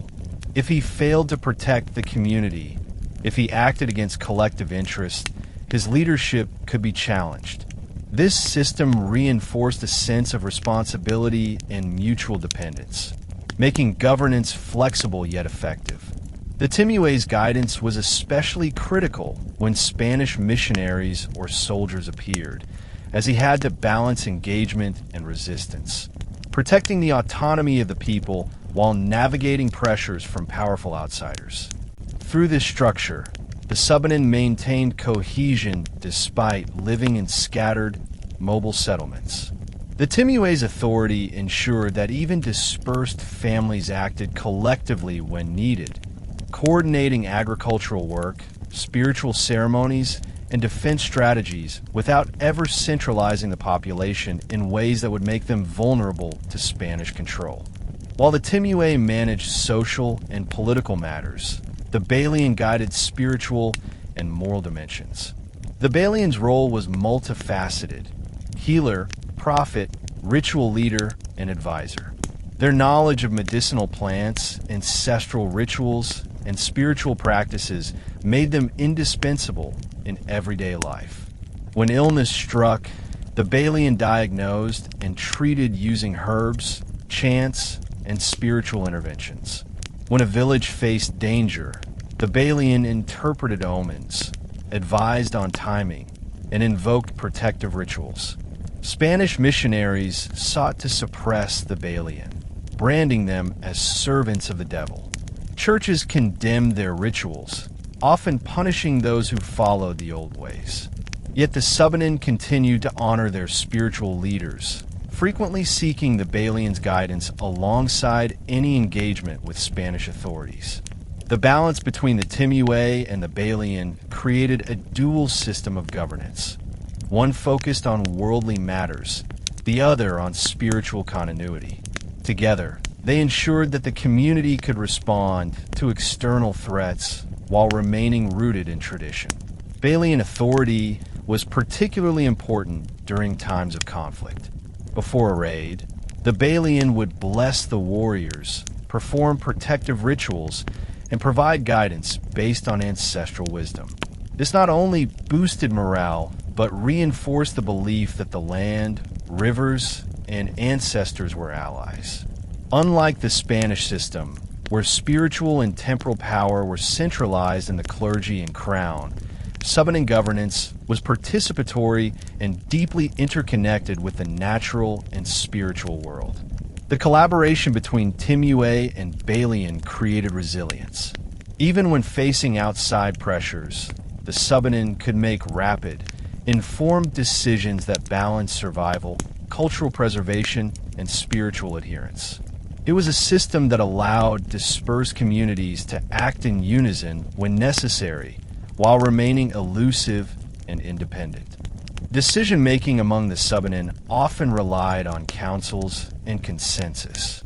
Meetings were convened at neutral spaces, such as riverbanks or clearings, where elders, warriors, and influential families could discuss communal matters. These councils were forums for debate, negotiation, and strategy, whether concerning agricultural cycles, trade, conflict, or relations with outsiders. Consensus was prized over coercion. Policies were only effective if accepted by the majority, reflecting the Subanen's emphasis on mutual respect and collective interest. Even in disputes between villages or families, mediation sought balance rather than domination. This ensured social cohesion in a society where settlements were scattered and movement was frequent. This governance system also reinforced resistance to colonization. Scattered homesteads, flexible leadership, and participatory councils meant that no single Spanish fort, mission, or priest could dominate decision-making. Attempts to force communities into reductions were consistently resisted because Subanen's social organization was designed for mobility, resilience, and adaptability. Thus, the Subanen combined political acumen, spiritual guidance, and communal consensus to create a society capable of surviving external pressures while preserving autonomy. Leadership was earned, not imposed. Decisions were made collectively, and culture remained central to governance. In this way, the Subanen ensured that their society could withstand centuries of intrusion while remaining fundamentally free, cohesive, and distinct. For the Subanen, rivers were more than natural features. They were economic lifelines. Communities were strategically settled along the Layawan, Salug, and other rivers, allowing easy access to water for agriculture, fishing, and transportation. Dugout canoes glided silently on these waterways, carrying families, hunters, and traders, while bamboo traps and fishing nets ensured a steady supply of food. The rivers connected scattered settlements, enabling a vibrant network of trade and communication that was critical to the survival of these upland communities. Trade was multifaceted. Forest products, rattan, honey, wild fruits, and resin were exchanged with coastal communities for salt, iron tools, cloth, and beads. Subanen families often acted as intermediaries, navigating both mountain paths and river channels to reach lowland markets. This mobility was crucial. It allowed them to access necessary goods without becoming dependent on any single outside authority, maintaining autonomy in a world increasingly dominated by Spanish and Moro powers. The economic system also reflected social cohesion. Families and villages pooled resources during planting and harvesting seasons, shared surplus food, and coordinated labor for construction or protection. This collective approach ensured that no one household faced extreme scarcity, strengthening bonds and reinforcing the community's resilience against both environmental and political challenges. Even during periods of Spanish intrusion, the Subanen cleverly used trade as a tool of survival rather than submission. Accepting gifts of iron, salt, or cloth did not mean yielding autonomy. It meant selectively adopting what could enhance daily life while continuing to resist forced settlement or cultural assimilation. In this way, rivers functioned as economic arteries, sustaining both life and freedom. The backbone of Subanen economy was agriculture. Shifting cultivation, or swidden farming, allowed them to adapt to the challenging terrain of valleys, hillsides, and riverbanks. They planted rice, corn, root crops, and vegetables, rotating plots to prevent soil depletion. Crops like cassava became especially important during periods of conflict or displacement, as they could be harvested after months of growth, stored underground, and transported easily when villages had to relocate. Agricultural practices were closely intertwined with social and spiritual life. Planting and harvesting seasons were guided by the balian and timed according to lunar cycles, river levels, and ancestral wisdom. Collective labor ensured that fields were prepared efficiently, with men, women, and children all contributing according to ability. This communal approach reinforced both productivity and unity, making agriculture an essential pillar of both survival and resistance. External pressures often forced innovation. Spanish demands for reductions or forced labor disrupted traditional farming rhythms, prompting the Subanen to diversify crops and spread fields across remote valleys and mountains. This decentralization prevented complete loss during raids or military expeditions. By adapting agricultural methods to changing circumstances, the Subanen maintained food security, cultural practices, and autonomy simultaneously. In essence, farming was more than subsistence. It was strategy. Every field planted, every crop rotated, and every harvest shared was an act of resilience, ensuring that the Subanen could withstand external pressures while remaining anchored to their rivers, valleys, and forests. Trade was not merely an economic activity for the Subanen. It was a subtle form of resistance.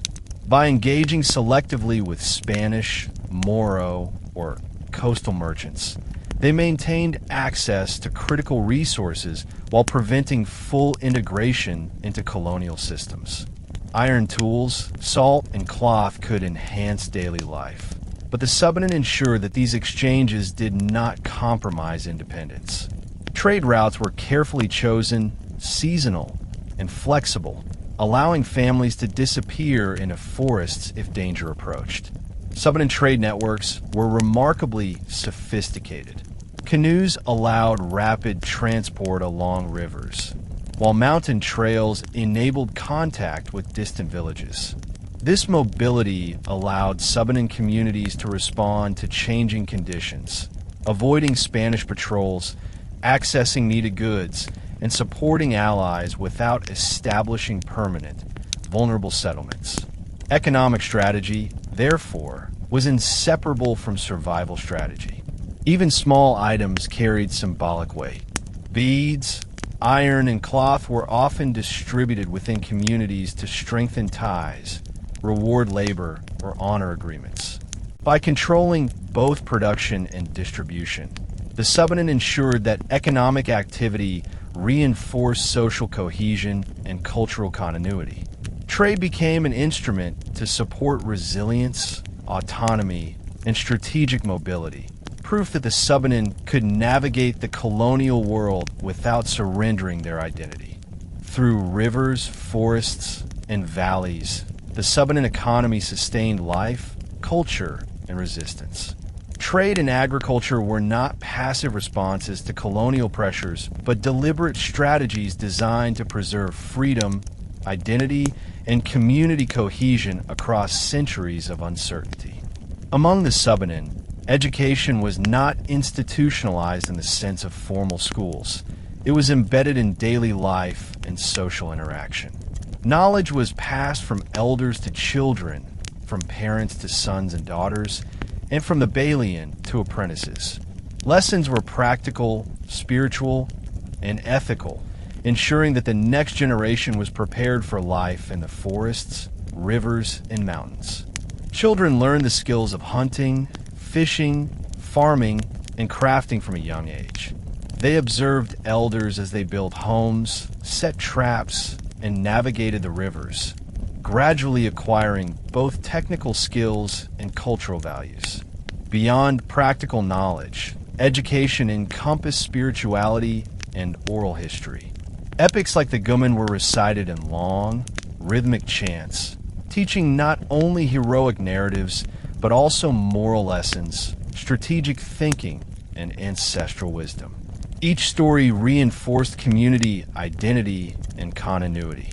Through repetition, children memorized the values of courage, solidarity, and respect for nature. Songs, rituals, and dances functioned as both entertainment and a method of passing down history, allowing even the youngest members to internalize lessons crucial for survival and cultural preservation.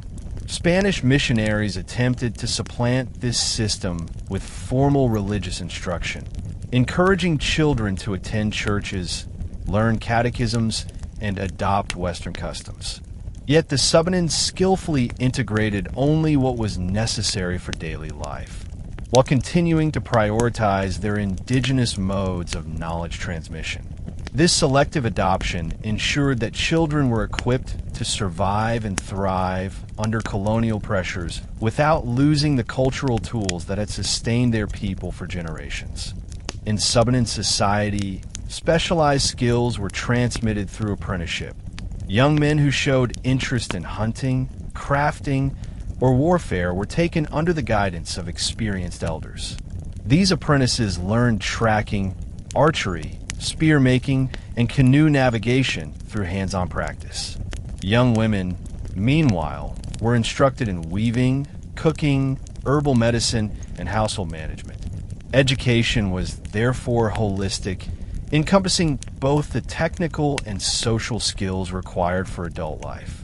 Spiritual knowledge was another critical area of apprenticeship. Aspiring balian trained under older shamans, learning chants, rituals, healing methods, and divination. This training could take years, as mastery required memory, intuition, and a deep understanding of natural and spiritual laws. The balian ensured that this knowledge remained in the community, carefully guarding techniques that could not be shared casually with outsiders.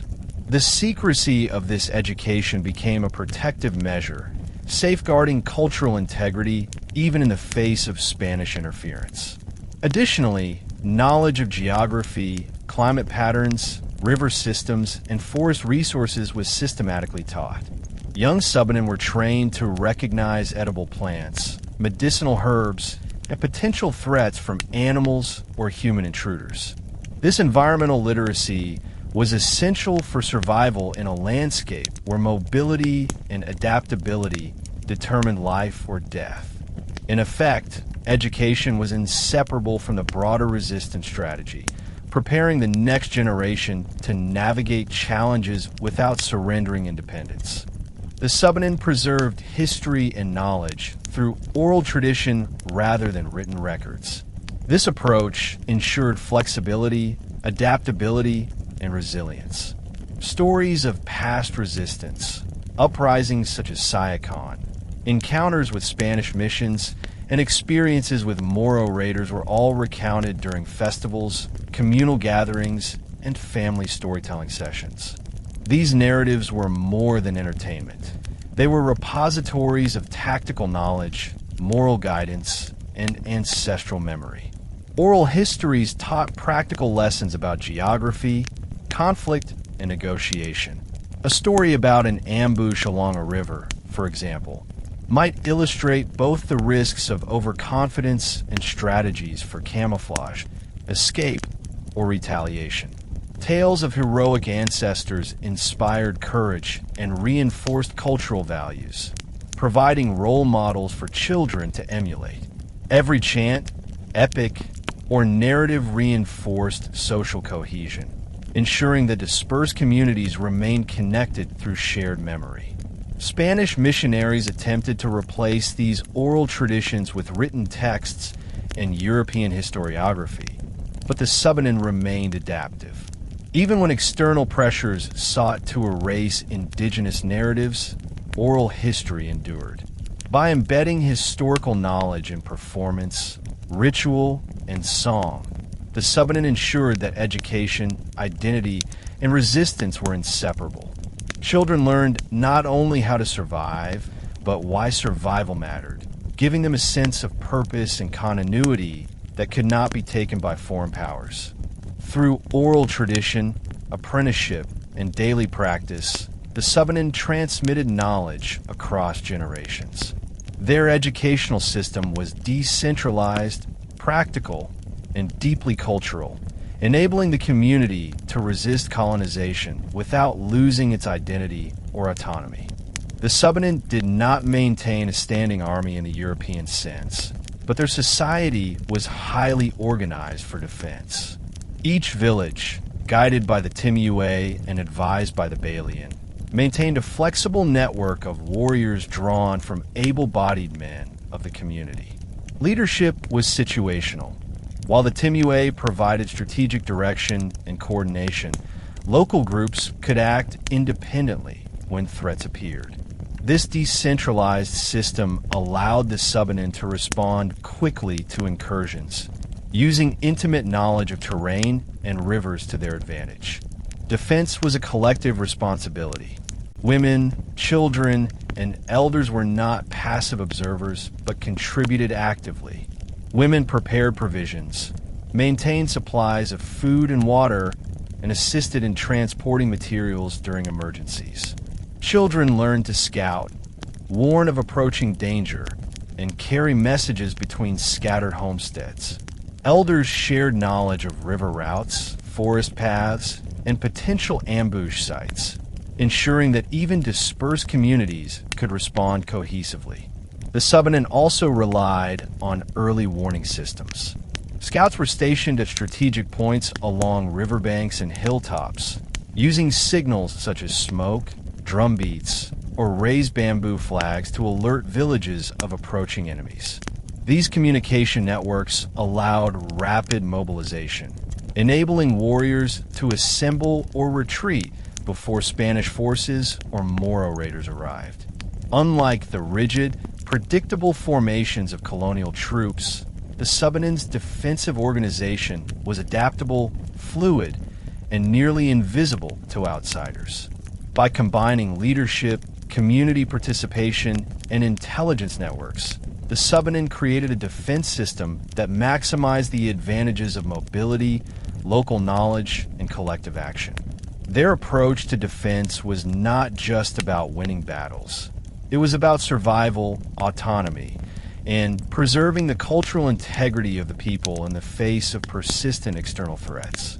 Subanen defense relied on a combination of simple yet effective weapons and strategic tactics suited to their terrain. Traditional tools like bows, arrows, spears, and bolos were adapted for combat, often enhanced with poison or traps designed to incapacitate rather than kill outright. Ingenious use of the environment amplified these weapons.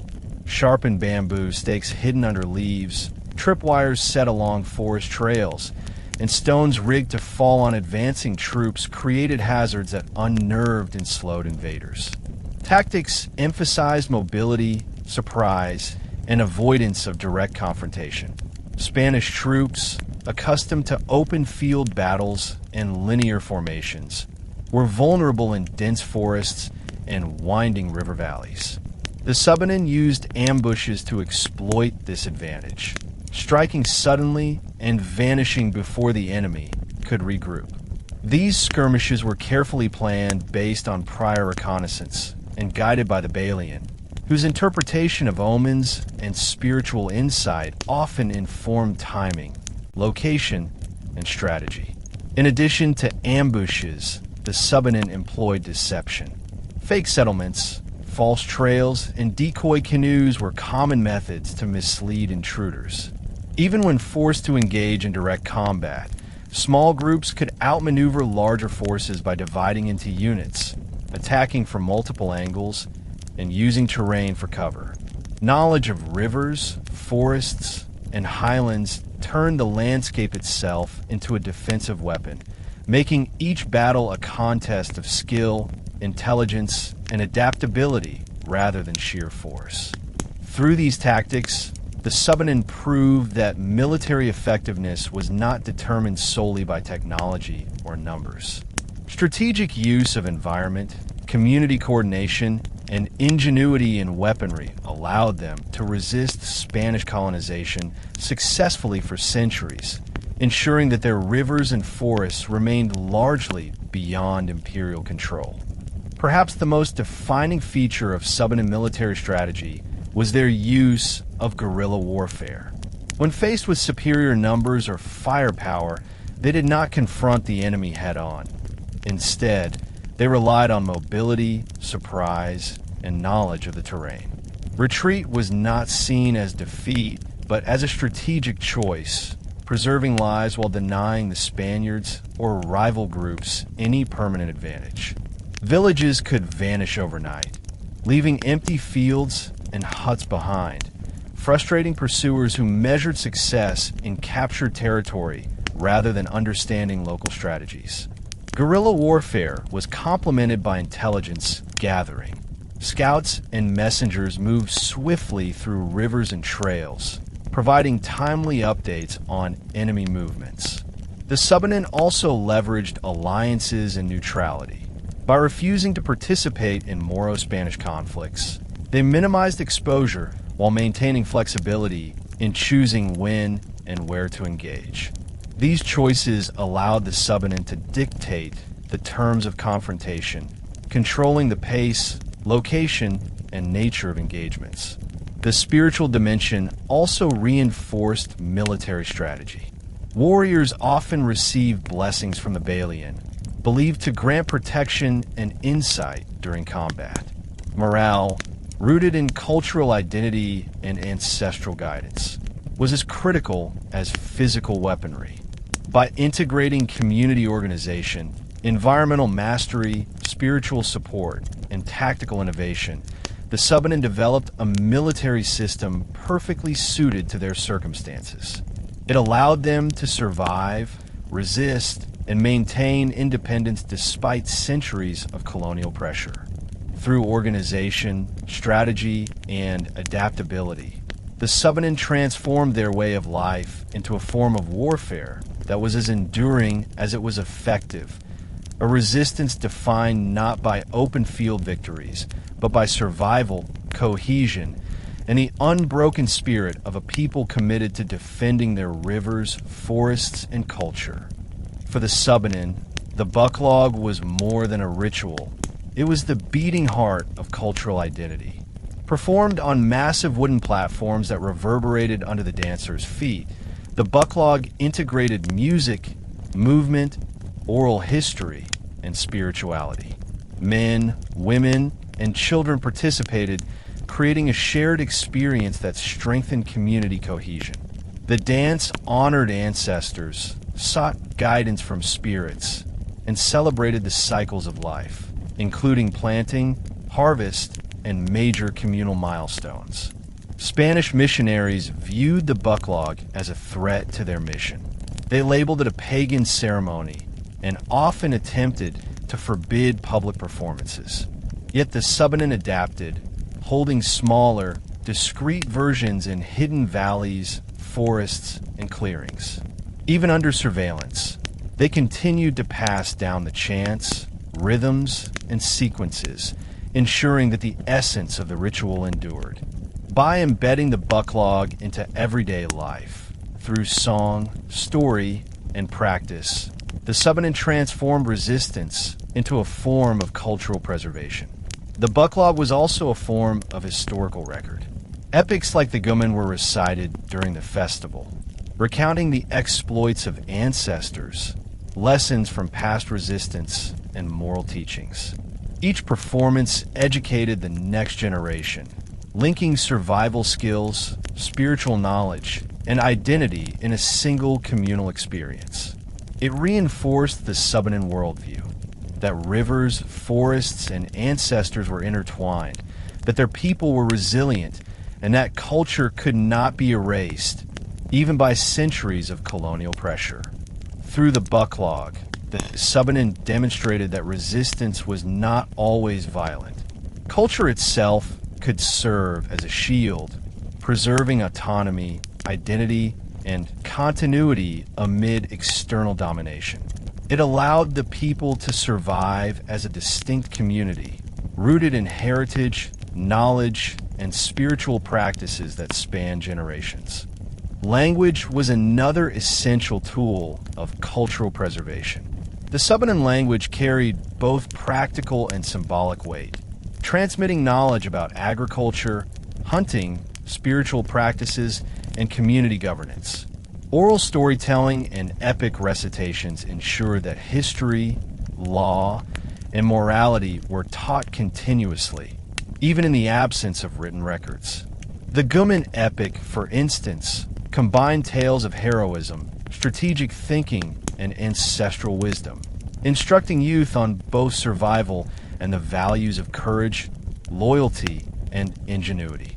Spanish attempts to replace indigenous language with Spanish or introduce written religious texts met with limited success.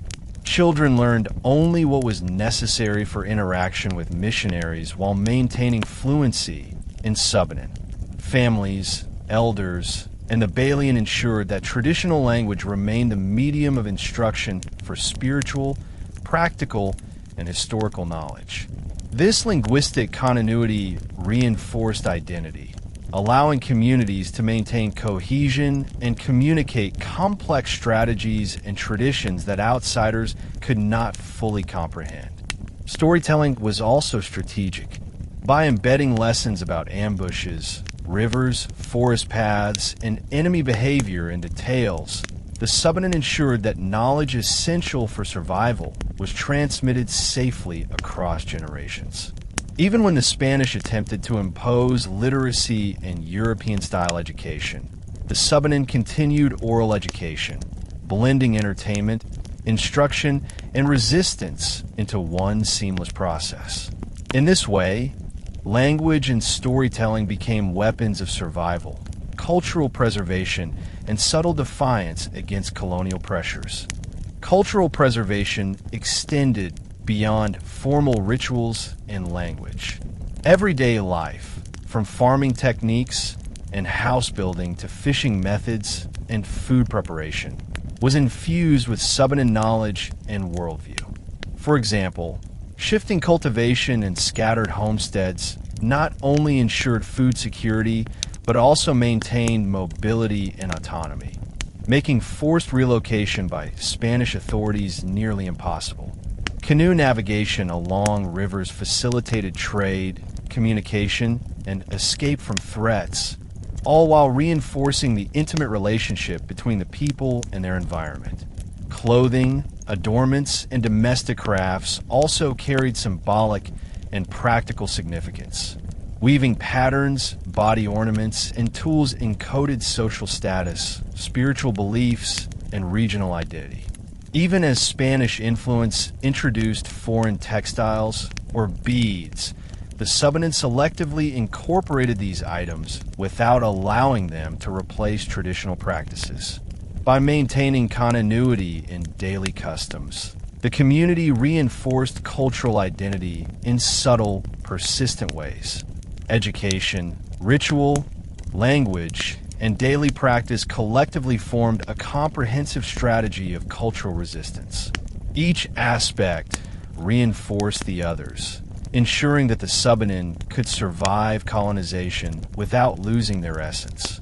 Their culture became both shield and compass, guiding social behavior, strategic decision-making, and spiritual life.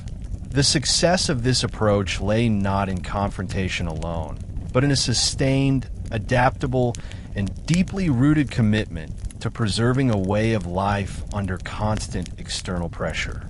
Through continuous practice of culture, the Subanen demonstrated that survival was inseparable from identity. Resistance was not merely martial. It was lived, breathed, and enacted every day in ways both subtle and profound, ensuring the endurance of a people and their rivers, forests, and ancestors for centuries to come. The Subanen inhabited the upland rivers and valleys of Mindanao, strategically positioned between Spanish-controlled coastal settlements and the domains of Muslim sultanates, such as Sulu and Mindanao. Unlike many neighboring groups who were drawn into wars, tribute systems, or alliances, the Subanen chose a path of careful neutrality. Their interactions with coastal Muslim communities were governed by trade, mutual respect, and clear boundaries rather than political subjugation. Trade formed a significant part of these interactions. Coastal Muslim merchants exchanged salt, cloth, and iron tools for Subanen forest products, including rattan, honey, and timber. Canoes navigated the rivers, carrying goods between inland settlements and coastal ports, facilitating a steady flow of material wealth. These exchanges were pragmatic and mutually beneficial, but they did not compromise Subanen autonomy. The Subanen maintained their own leadership, social systems, and rituals, ensuring that engagement remained limited to trade rather than tribute or political submission. Occasional conflicts did arise, but the Subanen relied on strategic diplomacy, mobility, and knowledge of the terrain to avoid prolonged confrontations. They carefully negotiated boundaries, respected sacred spaces, and selectively engaged in alliances when advantageous. but they refused permanent incorporation into either Spanish or Muslim spheres of influence. This neutrality was a subtle yet powerful form of resistance, allowing the Subanen to preserve independence while interacting with neighboring powers on their own terms. By balancing trade, diplomacy, and strategic avoidance, the Subanen demonstrated a sophisticated understanding of regional politics. Their relationships with Muslim neighbors were guided by mutual benefit, cautious respect, and an overarching commitment to autonomy, highlighting a consistent strategy of survival through careful engagement rather than coercion or submission. In addition to trade, the Subanen maintained a system of alliances with certain neighboring communities to strengthen security and protect shared resources. These alliances were not permanent or hierarchical, but often situational, formed to address immediate threats such as Moro raiders, colonial expeditions, or rival tribes. Inter-community councils allowed coordination, resource sharing, and information exchange, enhancing resilience without creating centralized authority vulnerable to Spanish or Muslim control. Conflict avoidance was central to Subanen strategy. They understood that prolonged wars could deplete resources, fracture communities, and weaken cultural integrity. Instead, they employed intelligence, ambushes, and strategic retreats to minimize losses. When conflicts arose, the Subanen leveraged their knowledge of rivers, forests, and highlands to dictate the terms of engagement, often making the opponent expend energy, time, and resources in pursuit. These practices reinforced autonomy. By avoiding permanent entanglement in regional wars, the Subanen ensured that their villages remained scattered, mobile, and resilient. Unlike neighboring groups who were drawn into tribute systems or forced settlements, the Subanen used diplomacy, tactical engagement, and selective alliances to maintain sovereignty. Their relationships were transactional and conditional, guided by communal interest and survival rather than loyalty to foreign rulers. The combination of alliances, trade, and conflict avoidance allowed the Subanen to navigate a complex regional landscape. They were neither passive nor isolated. Instead, they engaged strategically with neighbors while preserving the integrity of their rivers, forests, and social structures.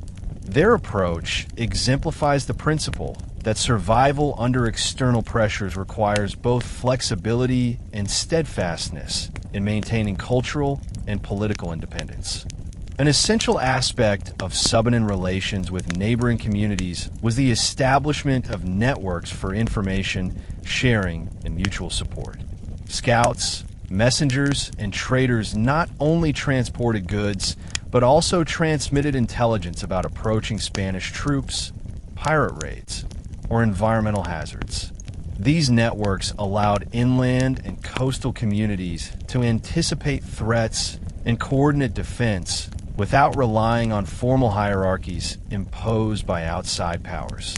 The Subanen also engaged in ritual diplomacy, attending festivals and ceremonies in neighboring villages to reinforce mutual respect, social bonds, and cultural continuity. Such interactions were carefully managed. They fostered goodwill while maintaining clear boundaries of authority and autonomy. Gifts, shared rituals, and storytelling functioned as instruments of both cultural reinforcement and political signaling, ensuring that communities recognized one another's sovereignty while cultivating cooperation where necessary. Importantly, these networks enhanced resilience during crises. When natural disasters, epidemics, or external attacks occurred, communities could draw on neighboring support for food, shelter, and manpower. This cooperation was conditional and strategic, preserving independence while leveraging collective strength. It demonstrates the Subanen's sophisticated social intelligence. They maintained flexibility in engagement, resilience in mobility, and continuity in cultural practices, ensuring that even under colonial and regional pressures, their rivers, forests, and communities remained firmly under their control. Through these carefully managed interactions, the Subanen balanced isolation and engagement, demonstrating that independence was not merely about avoiding conflict, but about cultivating strategic relationships that reinforced autonomy, security, and cultural continuity. For the Subanen, art was inseparable from daily life, spirituality, and cultural identity. Unlike European concepts of art as isolated aesthetic objects, Subanen artistic expression was functional, symbolic, and deeply connected to their environment. Weaving, carving, and body adornment were not merely decorative. They communicated status, identity, and community affiliation. Patterns in textiles and mats encoded stories, genealogies, and spiritual symbols.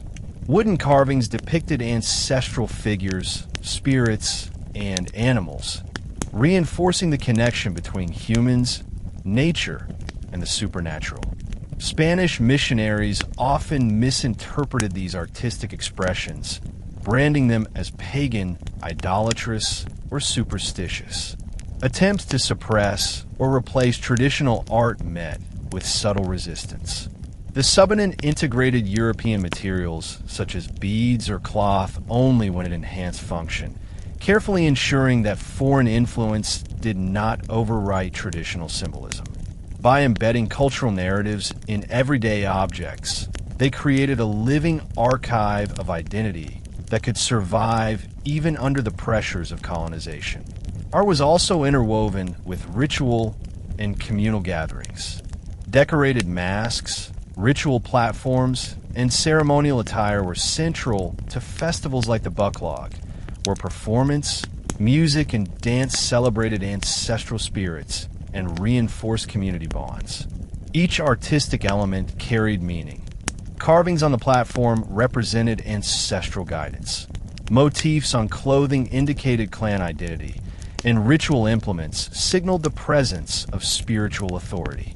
Through these practices, art became a medium of cultural preservation, a tangible form of resistance, and a vehicle for transmitting ancestral knowledge across generations. By integrating art into daily life, ritual, and communal performance, the Subanen ensured that cultural identity persisted regardless of Spanish suppression.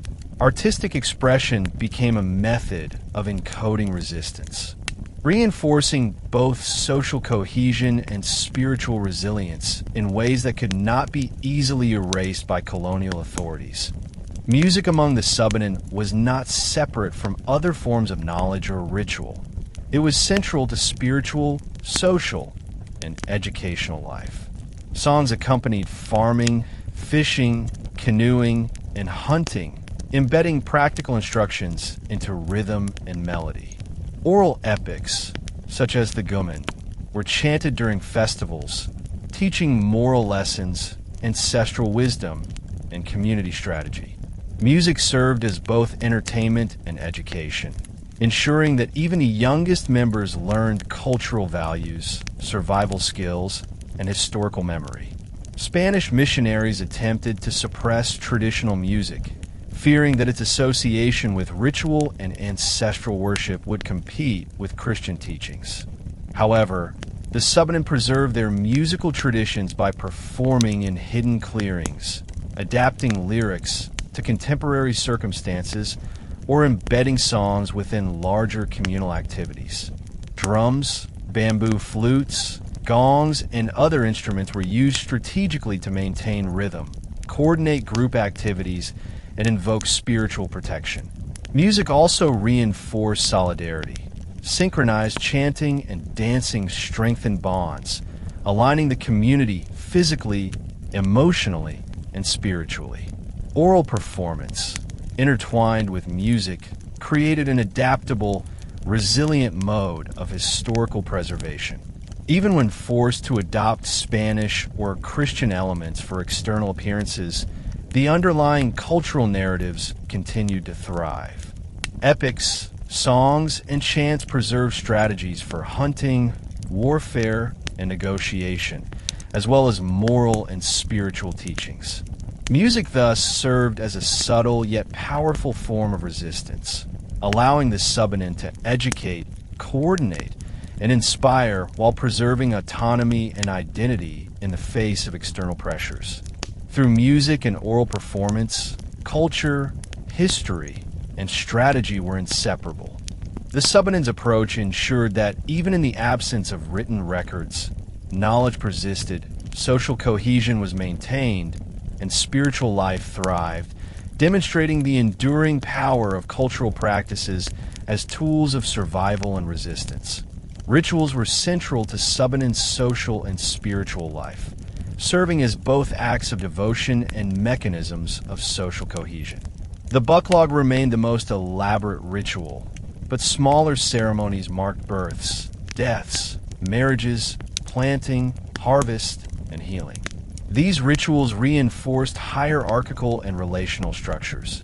The timuay guided communal decision-making. The balian mediated with spirits, and ordinary families contributed labor, food, and participation. Spanish authorities often condemned these practices as superstition, attempting to replace them with church ceremonies or Christian holidays. Yet the Subanen demonstrated adaptability, holding rituals discreetly, embedding them within acceptable practices, or integrating select external elements without compromising spiritual integrity. Healing rituals, divination, and protection ceremonies remained under the guidance of the balian, ensuring that knowledge of plants, omens, and ancestral spirits persisted across generations. Rituals also functioned as strategic instruments. By gathering the community, reinforcing obedience to ancestral law, and coordinating collective action, rituals strengthened readiness for agricultural cycles, defense, and social governance. They ensured that dispersed populations could act cohesively when needed, preserving both cultural continuity and practical functionality. Through these ceremonies, the Subanen transmitted values of respect for nature, solidarity, and resilience. Spiritual life was inseparable from survival, reinforcing the community's identity, strategy, and cohesion in the face of Spanish and regional pressures. In sum, the Subanen preserved cultural identity through an intricate network of art, music, and ritual. These practices were simultaneously expressive, functional, and resistant, ensuring that knowledge, social cohesion, and spirituality endured. Through performance, oral transmission, and ceremonial life, the Subanen maintained a living culture capable of sustaining autonomy, moral authority, and survival across centuries of colonial intrusion. For the Subanen, survival and cultural identity were inseparable from intimate knowledge of their environment. Rivers were central arteries of life, providing water, food, and transportation. Communities were strategically settled along waterways like the Layawan and Salug, ensuring access to fish, fertile land, and trade routes. Dugout canoes enabled families to navigate dense river systems efficiently, while bamboo traps, nets, and fish weirs sustained daily nutrition. The rivers also facilitated communication between scattered settlements, allowing information, resources, and spiritual practices to flow seamlessly throughout the community. Forests offered additional resources. The Subanen relied on wood for construction, medicinal plants for healing, rattan for weaving, and wild fruits and tubers for sustenance. Their deep understanding of local ecology enabled them to exploit resources sustainably. They rotated fields, used selective harvesting techniques, and avoided overexploitation, ensuring that both rivers and forests could continue to support multiple generations. This environmental literacy was reinforced through oral traditions, apprenticeship under elders, and direct participation in communal activities. The Spanish, unfamiliar with the subtleties of upland ecology, often underestimated the Subanen's resilience. Colonizers attempted to impose reductions, forcing people into centralized towns. But these measures clashed with the Subanen's adaptive, dispersed settlement patterns. By preserving mobility and environmental knowledge, the Subanen ensured that their homes, crops, and livelihoods could survive both natural and human-induced pressures. Survival, autonomy, and cultural continuity were embedded in this relationship with rivers and forests, making the environment itself a critical instrument of resistance. Subanen agriculture exemplified environmental intelligence and sustainability.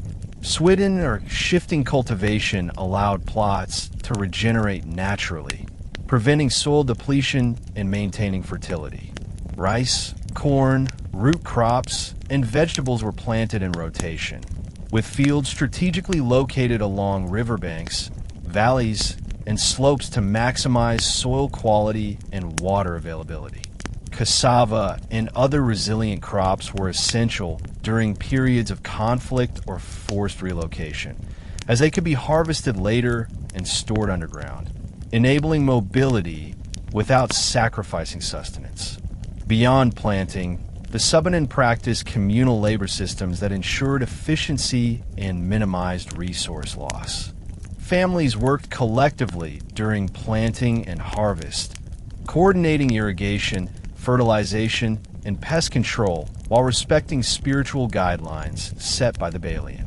Fertility rituals, moon cycle observations, and environmental readings guided agricultural timing, demonstrating the seamless integration of science, spirituality, and strategy.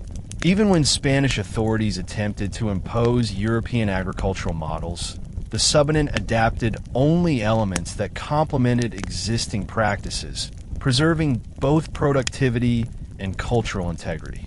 This sustainable approach extended beyond crops. Fishing and hunting techniques minimized depletion of natural stocks, while forest foraging and rattan harvesting were conducted selectively. Knowledge of plant growth cycles, river currents, and animal behavior ensured that resources remained abundant and accessible. By embedding sustainability into daily practice, the Subanen guaranteed both the survival of the community and the preservation of cultural and environmental knowledge, illustrating that ecological literacy was inseparable from autonomy and resistance. The Subanen's mastery of their environment was not only practical, but also a strategic asset in resisting colonial intrusion. Spanish forces and coastal raiders were often ill-equipped to navigate dense forests, winding rivers, and mountainous terrain. The Subanen exploited this advantage, using intimate knowledge of topography, seasonal patterns, and natural hazards to evade, ambush, or mislead invaders. Scout networks and environmental intelligence allowed timely warnings of approaching threats, rapid mobilization, and coordinated retreat without compromising community integrity. Environmental knowledge extended to construction, transportation, and defensive strategy. Houses, platforms, and community structures were built using local materials suited to climate and topography. Canoes and trails were optimized for both trade and tactical movement, enabling rapid dispersal in times of danger. Sacred sites and hidden clearings provided refuge and ritual space, preserving both spiritual and physical security. Even diet was adaptive. Wild plants and riverine resources supplemented cultivated crops, ensuring nutritional stability during displacement or conflict. Through this integration of ecological literacy, agriculture, and strategic awareness, the Subanen transformed their environment into a fortress, a larder, and a classroom. Survival depended not merely on weapons or manpower, but on the ability to read, interpret, and utilize the land and rivers. Knowledge of the environment became inseparable from cultural identity, community cohesion, and political autonomy. The Subanen demonstrated that environmental intelligence could sustain life, empower resistance, and preserve culture even under centuries of colonial pressure, ensuring that their rivers, forests, and mountains remain the backbone of both survival and identity. At the heart of Subanen's spiritual life was the balian, a shaman, healer, and custodian of ancestral wisdom. The balian's authority extended beyond ritual. They were advisors in governance, mediators in conflict, and keepers of knowledge essential to survival. They could interpret omens, summon protective spirits, and prescribe remedies for both physical and spiritual ailments. Through the balian, religious life and practical guidance were intertwined, ensuring that faith, strategy, and daily life functioned as a unified system. Spanish missionaries often viewed the balian as the embodiment of pagan superstition, labeling their practices as devil worship. Attempts to suppress these figures were largely unsuccessful because their authority rested in deep cultural respect and the efficacy of their practices. The balian acted as a spiritual shield, using rituals to protect the community from disease, misfortune, and intrusion. Their guidance extended to warfare. Before battles or raids, warriors sought spiritual approval, blessings, and insight into enemy movements. This spiritual dimension was inseparable from resistance, as it reinforced courage, unity, and tactical acumen. The balian also ensured the continuity of oral history, epic recitations, and moral instruction. Through chants, divination, and ritual performance, they educated the young in survival skills, communal values, and ancestral laws. By combining spiritual authority with practical guidance, the balian preserved both cultural identity and community resilience, making them central to the Subanen's ability to resist colonial influence while maintaining autonomy over rivers, forests, and valleys. The Subanen believed that ancestors and spirits were omnipresent, influencing health, agriculture, and social harmony. Daily life was structured to honor these forces, ensuring that rituals, offerings, and observances maintained a balance between the physical and spiritual worlds. Rice planting, hunting, and fishing were often preceded by small prayers or offerings, seeking blessings for abundance and protection. These practices reinforced ethical behavior, teaching respect for nature, community, and cultural norms. Spanish colonizers attempted to replace these beliefs with Christian doctrines, discouraging offerings, ancestral worship, and ritual ceremonies. Yet the Subanen adapted, sometimes performing rituals in hidden spaces or incorporating superficial Christian elements while preserving core spiritual principles. These adaptations allowed cultural continuity without direct confrontation, illustrating that spirituality could serve both as a moral compass and as a mechanism of subtle resistance. Spiritual beliefs also reinforced resilience in times of conflict. Stories of ancestral heroes, recited during festivals or daily gatherings, inspired courage and provided ethical models for leadership, negotiation, and defense. By linking spiritual practice with practical knowledge, the Subanen maintained morale and cohesion even under the threat of Spanish expeditions or Moro raids. The integration of faith, history, and daily practice ensured that spirituality remained a living, adaptive force, inseparable from resistance, governance, and community survival. Through this holistic worldview, the Subanen demonstrated that religious beliefs were not passive, but active instruments of cultural continuity, ethical guidance, and strategic resilience. Ancestors and spirits were allies in life and resistance, guiding actions while reinforcing the identity of the people of the rivers and forests. Rituals were central to Subanen strategies of both cultural and political resistance. The bucklog, along with smaller seasonal and household ceremonies, functioned as gatherings that reinforced social cohesion, communicated norms, and educated the next generation. Participation in rituals involved every member of the community, creating collective memory, strengthening alliances, and instilling values of courage, solidarity, and vigilance. Spanish authorities sought to ban or Christianize these ceremonies, seeing them as obstacles to conversion. However, the Subanen strategically adapted rituals, performing them in secrecy, in forest clearings, or in decentralized forms that remained inaccessible to outsiders. Even when adopting superficial Christian elements, the core principles, chants, and rhythms persisted, ensuring that rituals continued to transmit cultural knowledge, moral guidance, and historical memory. Rituals also had a practical dimension. Gatherings reinforced readiness for defense, organized communal labor, and disseminated intelligence. Through dance, chant, and symbolic action, participants learned tactics, environmental literacy, and community coordination, demonstrating that spiritual life and survival strategy were inseparable. Religion, therefore, was both a shield and a sword. A shield preserving identity and cohesion, a sword enabling strategic resistance without direct confrontation. By maintaining rituals and spiritual practices, the Subanen ensured that cultural autonomy and resistance could persist despite centuries of Spanish colonization.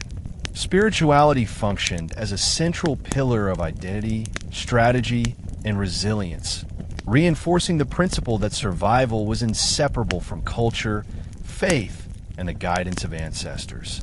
Health and healing were integral components of Subanen culture, tightly interwoven with spiritual practice, environmental knowledge, and communal well-being. Central to this system was the balian, who acted not only as a spiritual guide, but also as a physician and herbalist. The balian's expertise encompassed the identification of medicinal plants, preparation of remedies, and administration of healing rituals that addressed both physical and spiritual ailments. Diseases were often interpreted as imbalances between humans, nature, and ancestral spirits, requiring remedies that combined practical treatment with ritual observance. Spanish missionaries often dismissed these practices as superstition, attempting to introduce Western medicine while undermining the authority of the balian. Yet the Subanen continued to rely on traditional healthcare methods, recognizing the efficacy of herbal medicine and the importance of spiritual balance. Leaves, roots, bark, and flowers were carefully harvested for their healing properties, prepared as poultices, teas, or ointments. Knowledge of which plants to use, the correct dosages, and the timing of collection was meticulously preserved through apprenticeship under experienced balian, ensuring accurate transmission across generations. The holistic approach to health went beyond remedies. Preventive measures included proper sanitation in dwellings, rotational farming to prevent contamination, dietary balance from riverine and forest foods, and ritual observances to protect families from spiritual harm. Health, therefore, was not simply the absence of disease, but a reflection of harmony between community, environment, and spirits. Through these practices, the Subanen demonstrated resilience, ensuring that their people remained strong, mobile, and capable of maintaining autonomy even under the pressures of Spanish colonization. The Subanen's understanding of herbal medicine was deeply rooted in intimate knowledge of rivers, forests, and mountains. Every plant was evaluated for its properties, from anti-inflammatory and antiseptic effects to remedies for gastrointestinal, respiratory, or musculoskeletal ailments.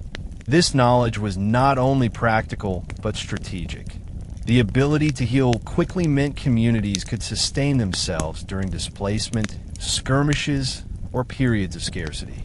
Apprentices learned to identify plants by leaf shape, flower color, growth patterns, and seasonal cycles. Harvesting was conducted sustainably, ensuring that medicinal resources remained abundant for future generations. Preparation techniques were equally sophisticated. Decoctions, infusions, poultices, and inhalations were chosen according to the type of illness, age of the patient, and environmental conditions. Rituals often accompanied treatment, invoking spirits for protection or guidance and reinforcing communal belief in the interconnectedness of health, nature, and spiritual forces. Herbal knowledge also functioned as a means of cultural resilience.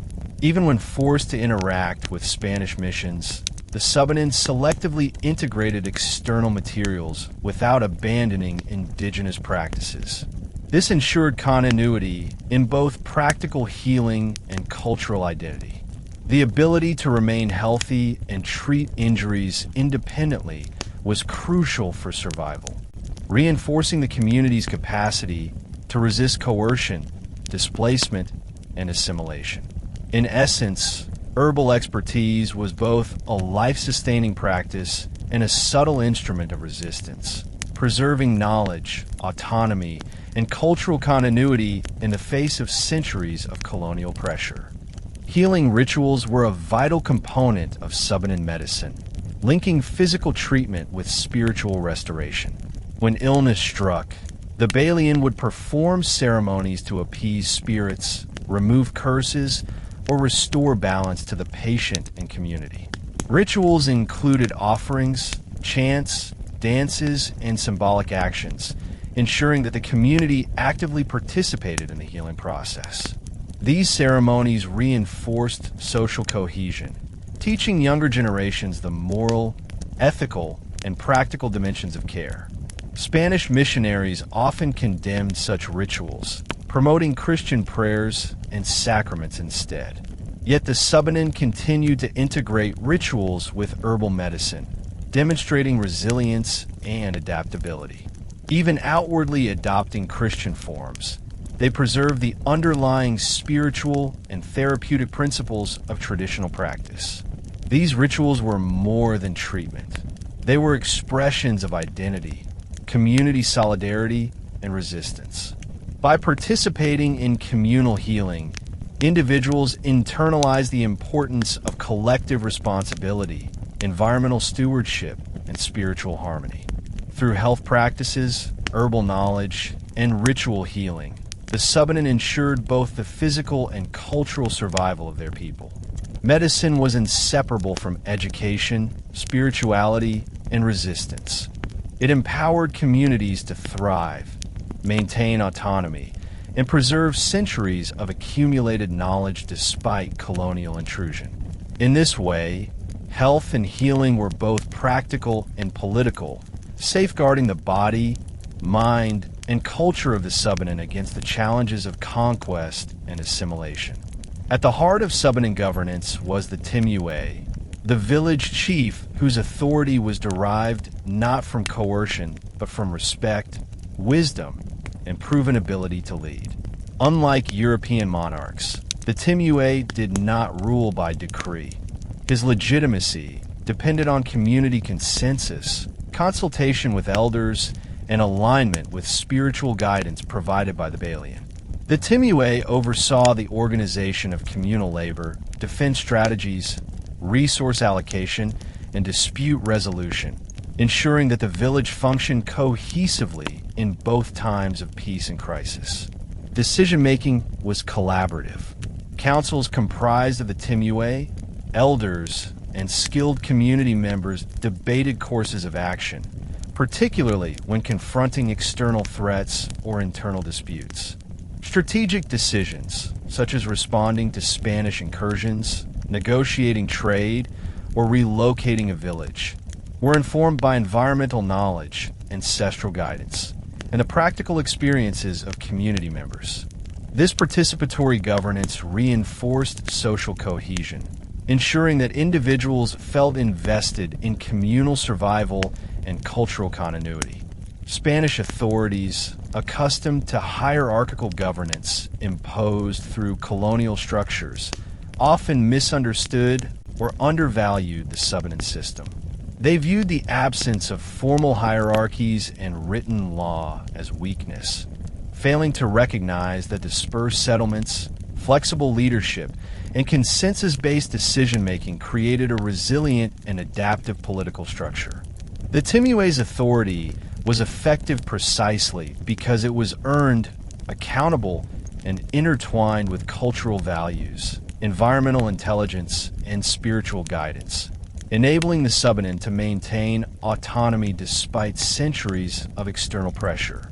Subanen governance was deeply rooted in customary law, oral traditions, and communal norms. Rules governing land use, marriage, trade, and conflict resolution were codified not in writing, but through practice, memory, and instruction from elders. These customs ensured equitable distribution of resources, preservation of ecological balance, and reinforcement of communal obligations.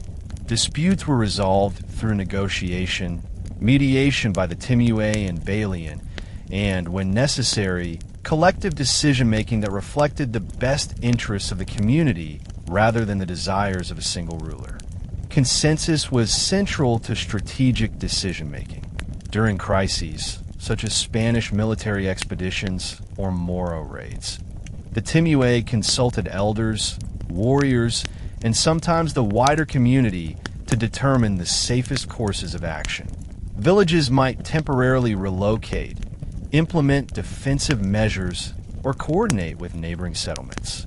This decentralized yet cohesive governance allowed the Subanen to respond flexibly to threats, avoiding the vulnerabilities of rigid hierarchical systems that could be easily undermined by colonial powers.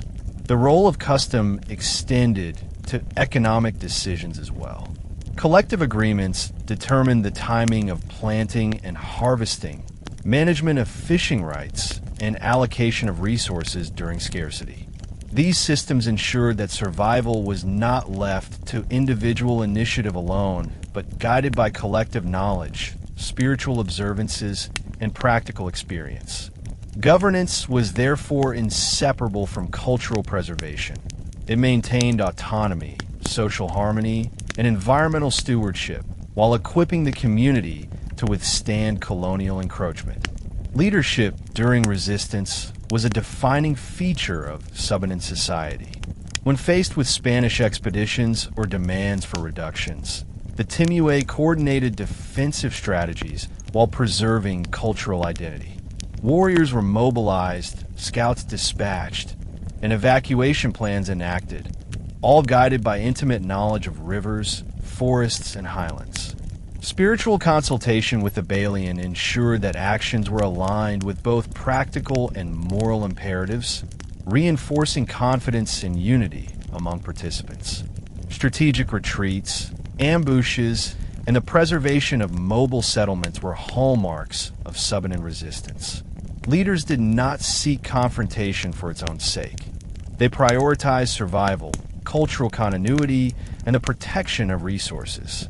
The ability to balance diplomacy, trade, and tactical engagement with internal cohesion exemplified sophisticated leadership. Even when outwardly acquiescing to missionary demands, leaders ensured that core practices, rituals, and governance structures remained intact, preserving autonomy and community identity. Leadership extended beyond crisis management. Timuays oversaw education, environmental stewardship, ritual participation, and the transmission of oral history. They ensured that each generation acquired the knowledge, skills, and cultural grounding necessary to sustain the community. In this way, governance, spiritual guidance, and leadership functioned as an integrated system, equipping the Subanen to resist colonial pressures, maintain autonomy, and safeguard cultural survival across centuries of external threats. Education among the Subanen was an immersive, lifelong process rooted in observation, participation, and practical engagement rather than formal schooling. From a young age, children accompanied elders to rivers, forests, and fields, learning fishing, hunting, planting, and crafting techniques through direct experience. They were taught to read the environment, how to track animal movements, understand seasonal changes, recognize plant cycles, and navigate waterways safely.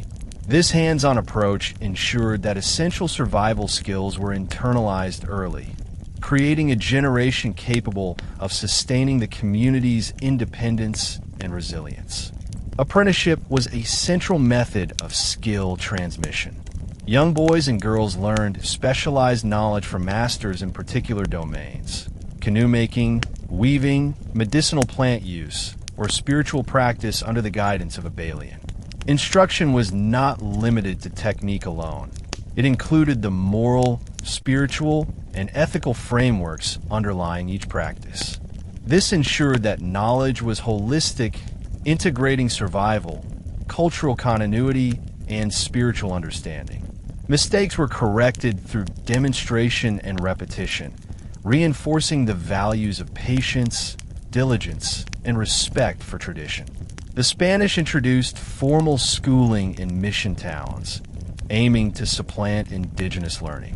While some Subanen children received baptismal education and exposure to literacy, the majority continued to rely on communal apprenticeship and experiential learning.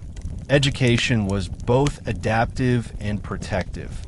It allowed the Subanen to acquire useful foreign knowledge while preserving critical indigenous skills and cultural identity.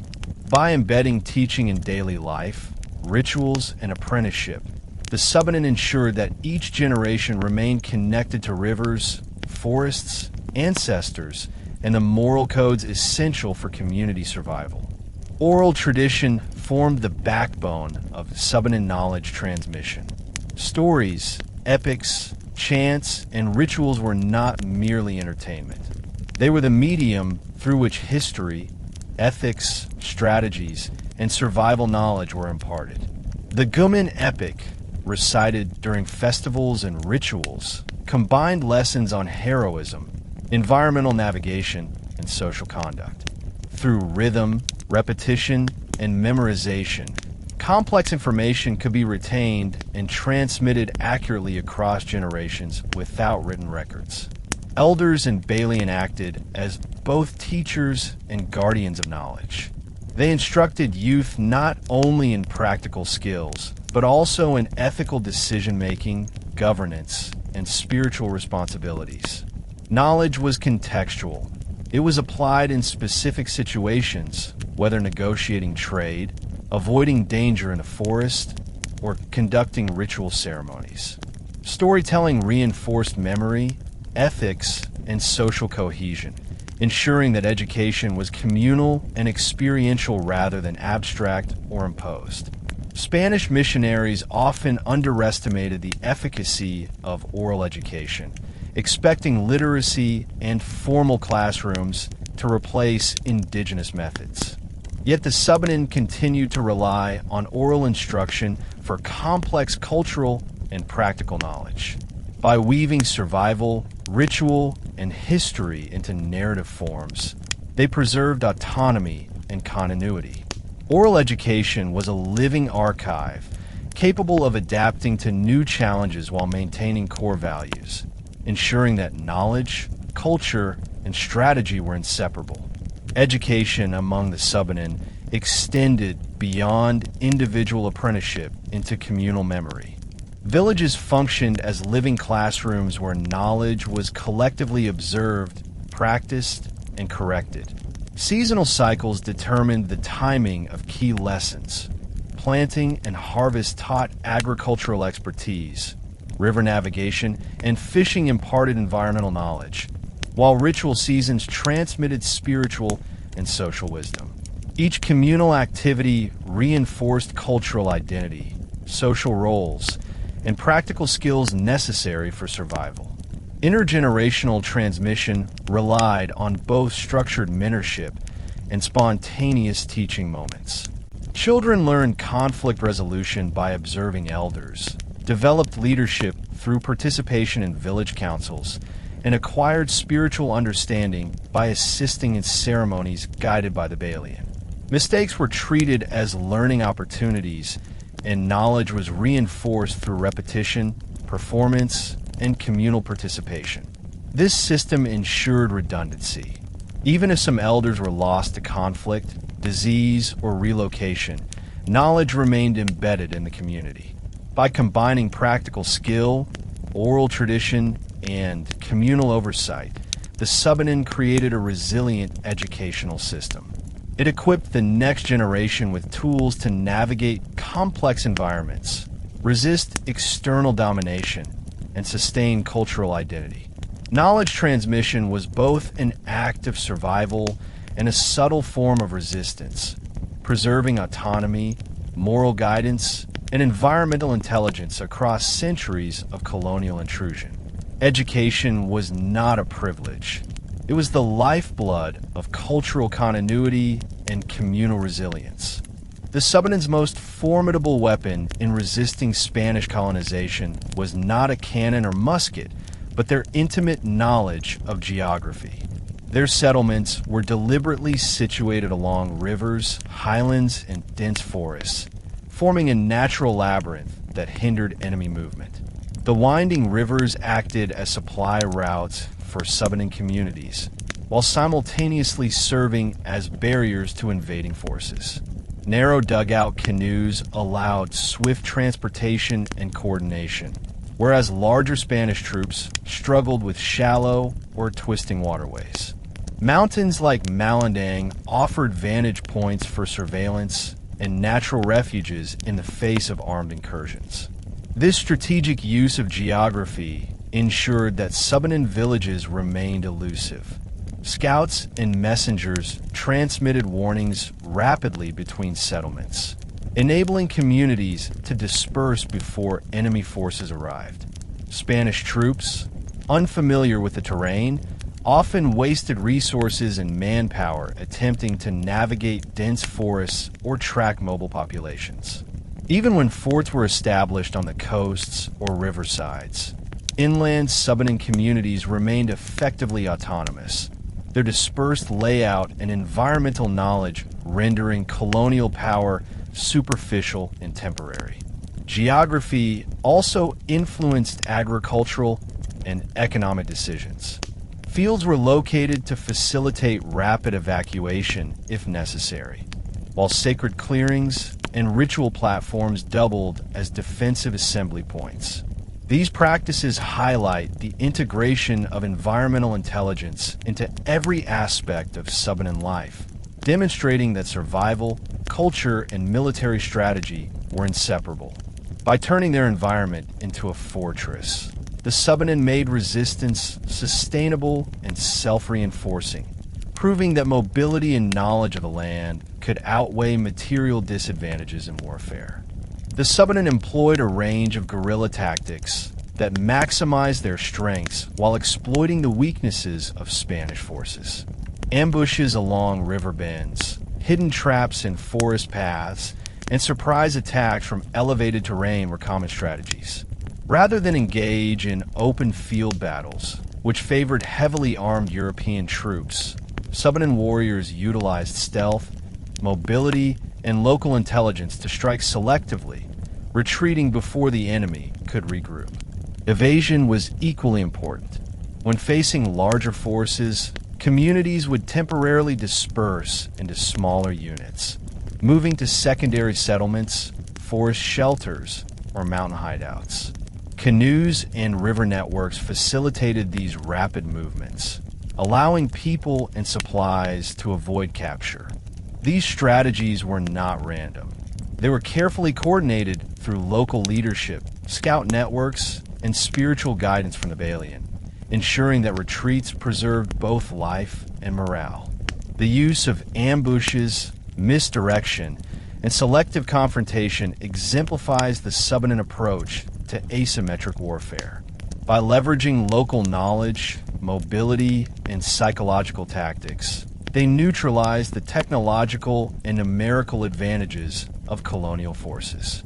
Every action was calculated to protect communities, maintain autonomy, and sustain cultural life, turning resistance into a continuous process of adaptation, intelligence, and resilience. Guerrilla warfare for the Subanen was not just military. It was a practice that reinforced communal cohesion, environmental literacy, and spiritual observance, making every defense operation a comprehensive act of survival. Central to Subanen defense was effective leadership and participatory decision-making. The timuay, supported by elders and warriors, coordinated defensive strategies, determined when to engage or withdraw, and managed the allocation of labor and resources. These leaders balanced practical considerations with spiritual guidance, consulting the balian for omens, signs, and protective rituals before initiating any action. This integration of governance, strategy, and spirituality ensured that defensive measures were both morally grounded and operationally effective. Preparation extended beyond immediate conflict. Stockpiles of food, hidden paths, and secondary shelters were maintained to ensure communities could withstand prolonged threats. Scouts continuously monitored enemy movement, while communication networks between villages enabled rapid response and coordination. Even minor tactical decisions, such as the placement of traps or the timing of river crossings, were informed by collective experience, ancestral knowledge, and observation of the environment. The Subanen's approach demonstrates that defense was more than armed resistance. It was a sophisticated system combining leadership, environmental intelligence, ritual guidance, and communal cooperation. By remaining adaptive, decentralized, and strategically mobile, the Subanen ensured that even centuries of Spanish incursions could not fully subjugate them. Their military tactics were inseparable from cultural resilience. Every retreat, ambush, or strategic withdrawal preserved not only life, but also the continuity of identity, ritual, and social structure. Resistance, therefore, flowed like the rivers they inhabited, fluid, patient, and unstoppable. Thank you for staying with us until the end of this incredible journey through the history of the Subanen people. Today, you have learned how a society that depended on rivers, forests, and mountains survived centuries of Spanish colonization. You've seen the power of knowledge, spirituality, and culture as tools of resistance. From uprisings like the one at Sayakan to the hidden bucklog ceremonies, the Subanen proved that resistance doesn't always roar on the battlefield. It can flow quietly like a river, patient, enduring, and unstoppable. The moral of the story is clear. True strength often lies in adaptability, knowledge, and the preservation of identity. The Subanen showed us that survival is not merely about fighting. It's about understanding your environment, protecting your culture, and maintaining community cohesion in the face of overwhelming odds. It's a lesson in resilience, resourcefulness, and the quiet power of staying true to your roots. If you were inspired by the courage, wisdom, and enduring spirit of the Subanen, don't forget to join us again here on History Teller YT. There are countless untold stories waiting to be uncovered, each with lessons that connect the past to our present. Hit that subscribe button, turn on notifications, and be part of a community that values the depth, complexity, and humanity of history. Whether it's rivers, mountains, or hidden rituals, every story has a lesson, and every culture has a voice that deserves to be heard. Stay with us as we continue to explore these incredible narratives, because the past is never truly gone, and the lessons it offers can change the way we see the world today. History, after all, is a living journey, and History Teller YT is here to take you every step of the way.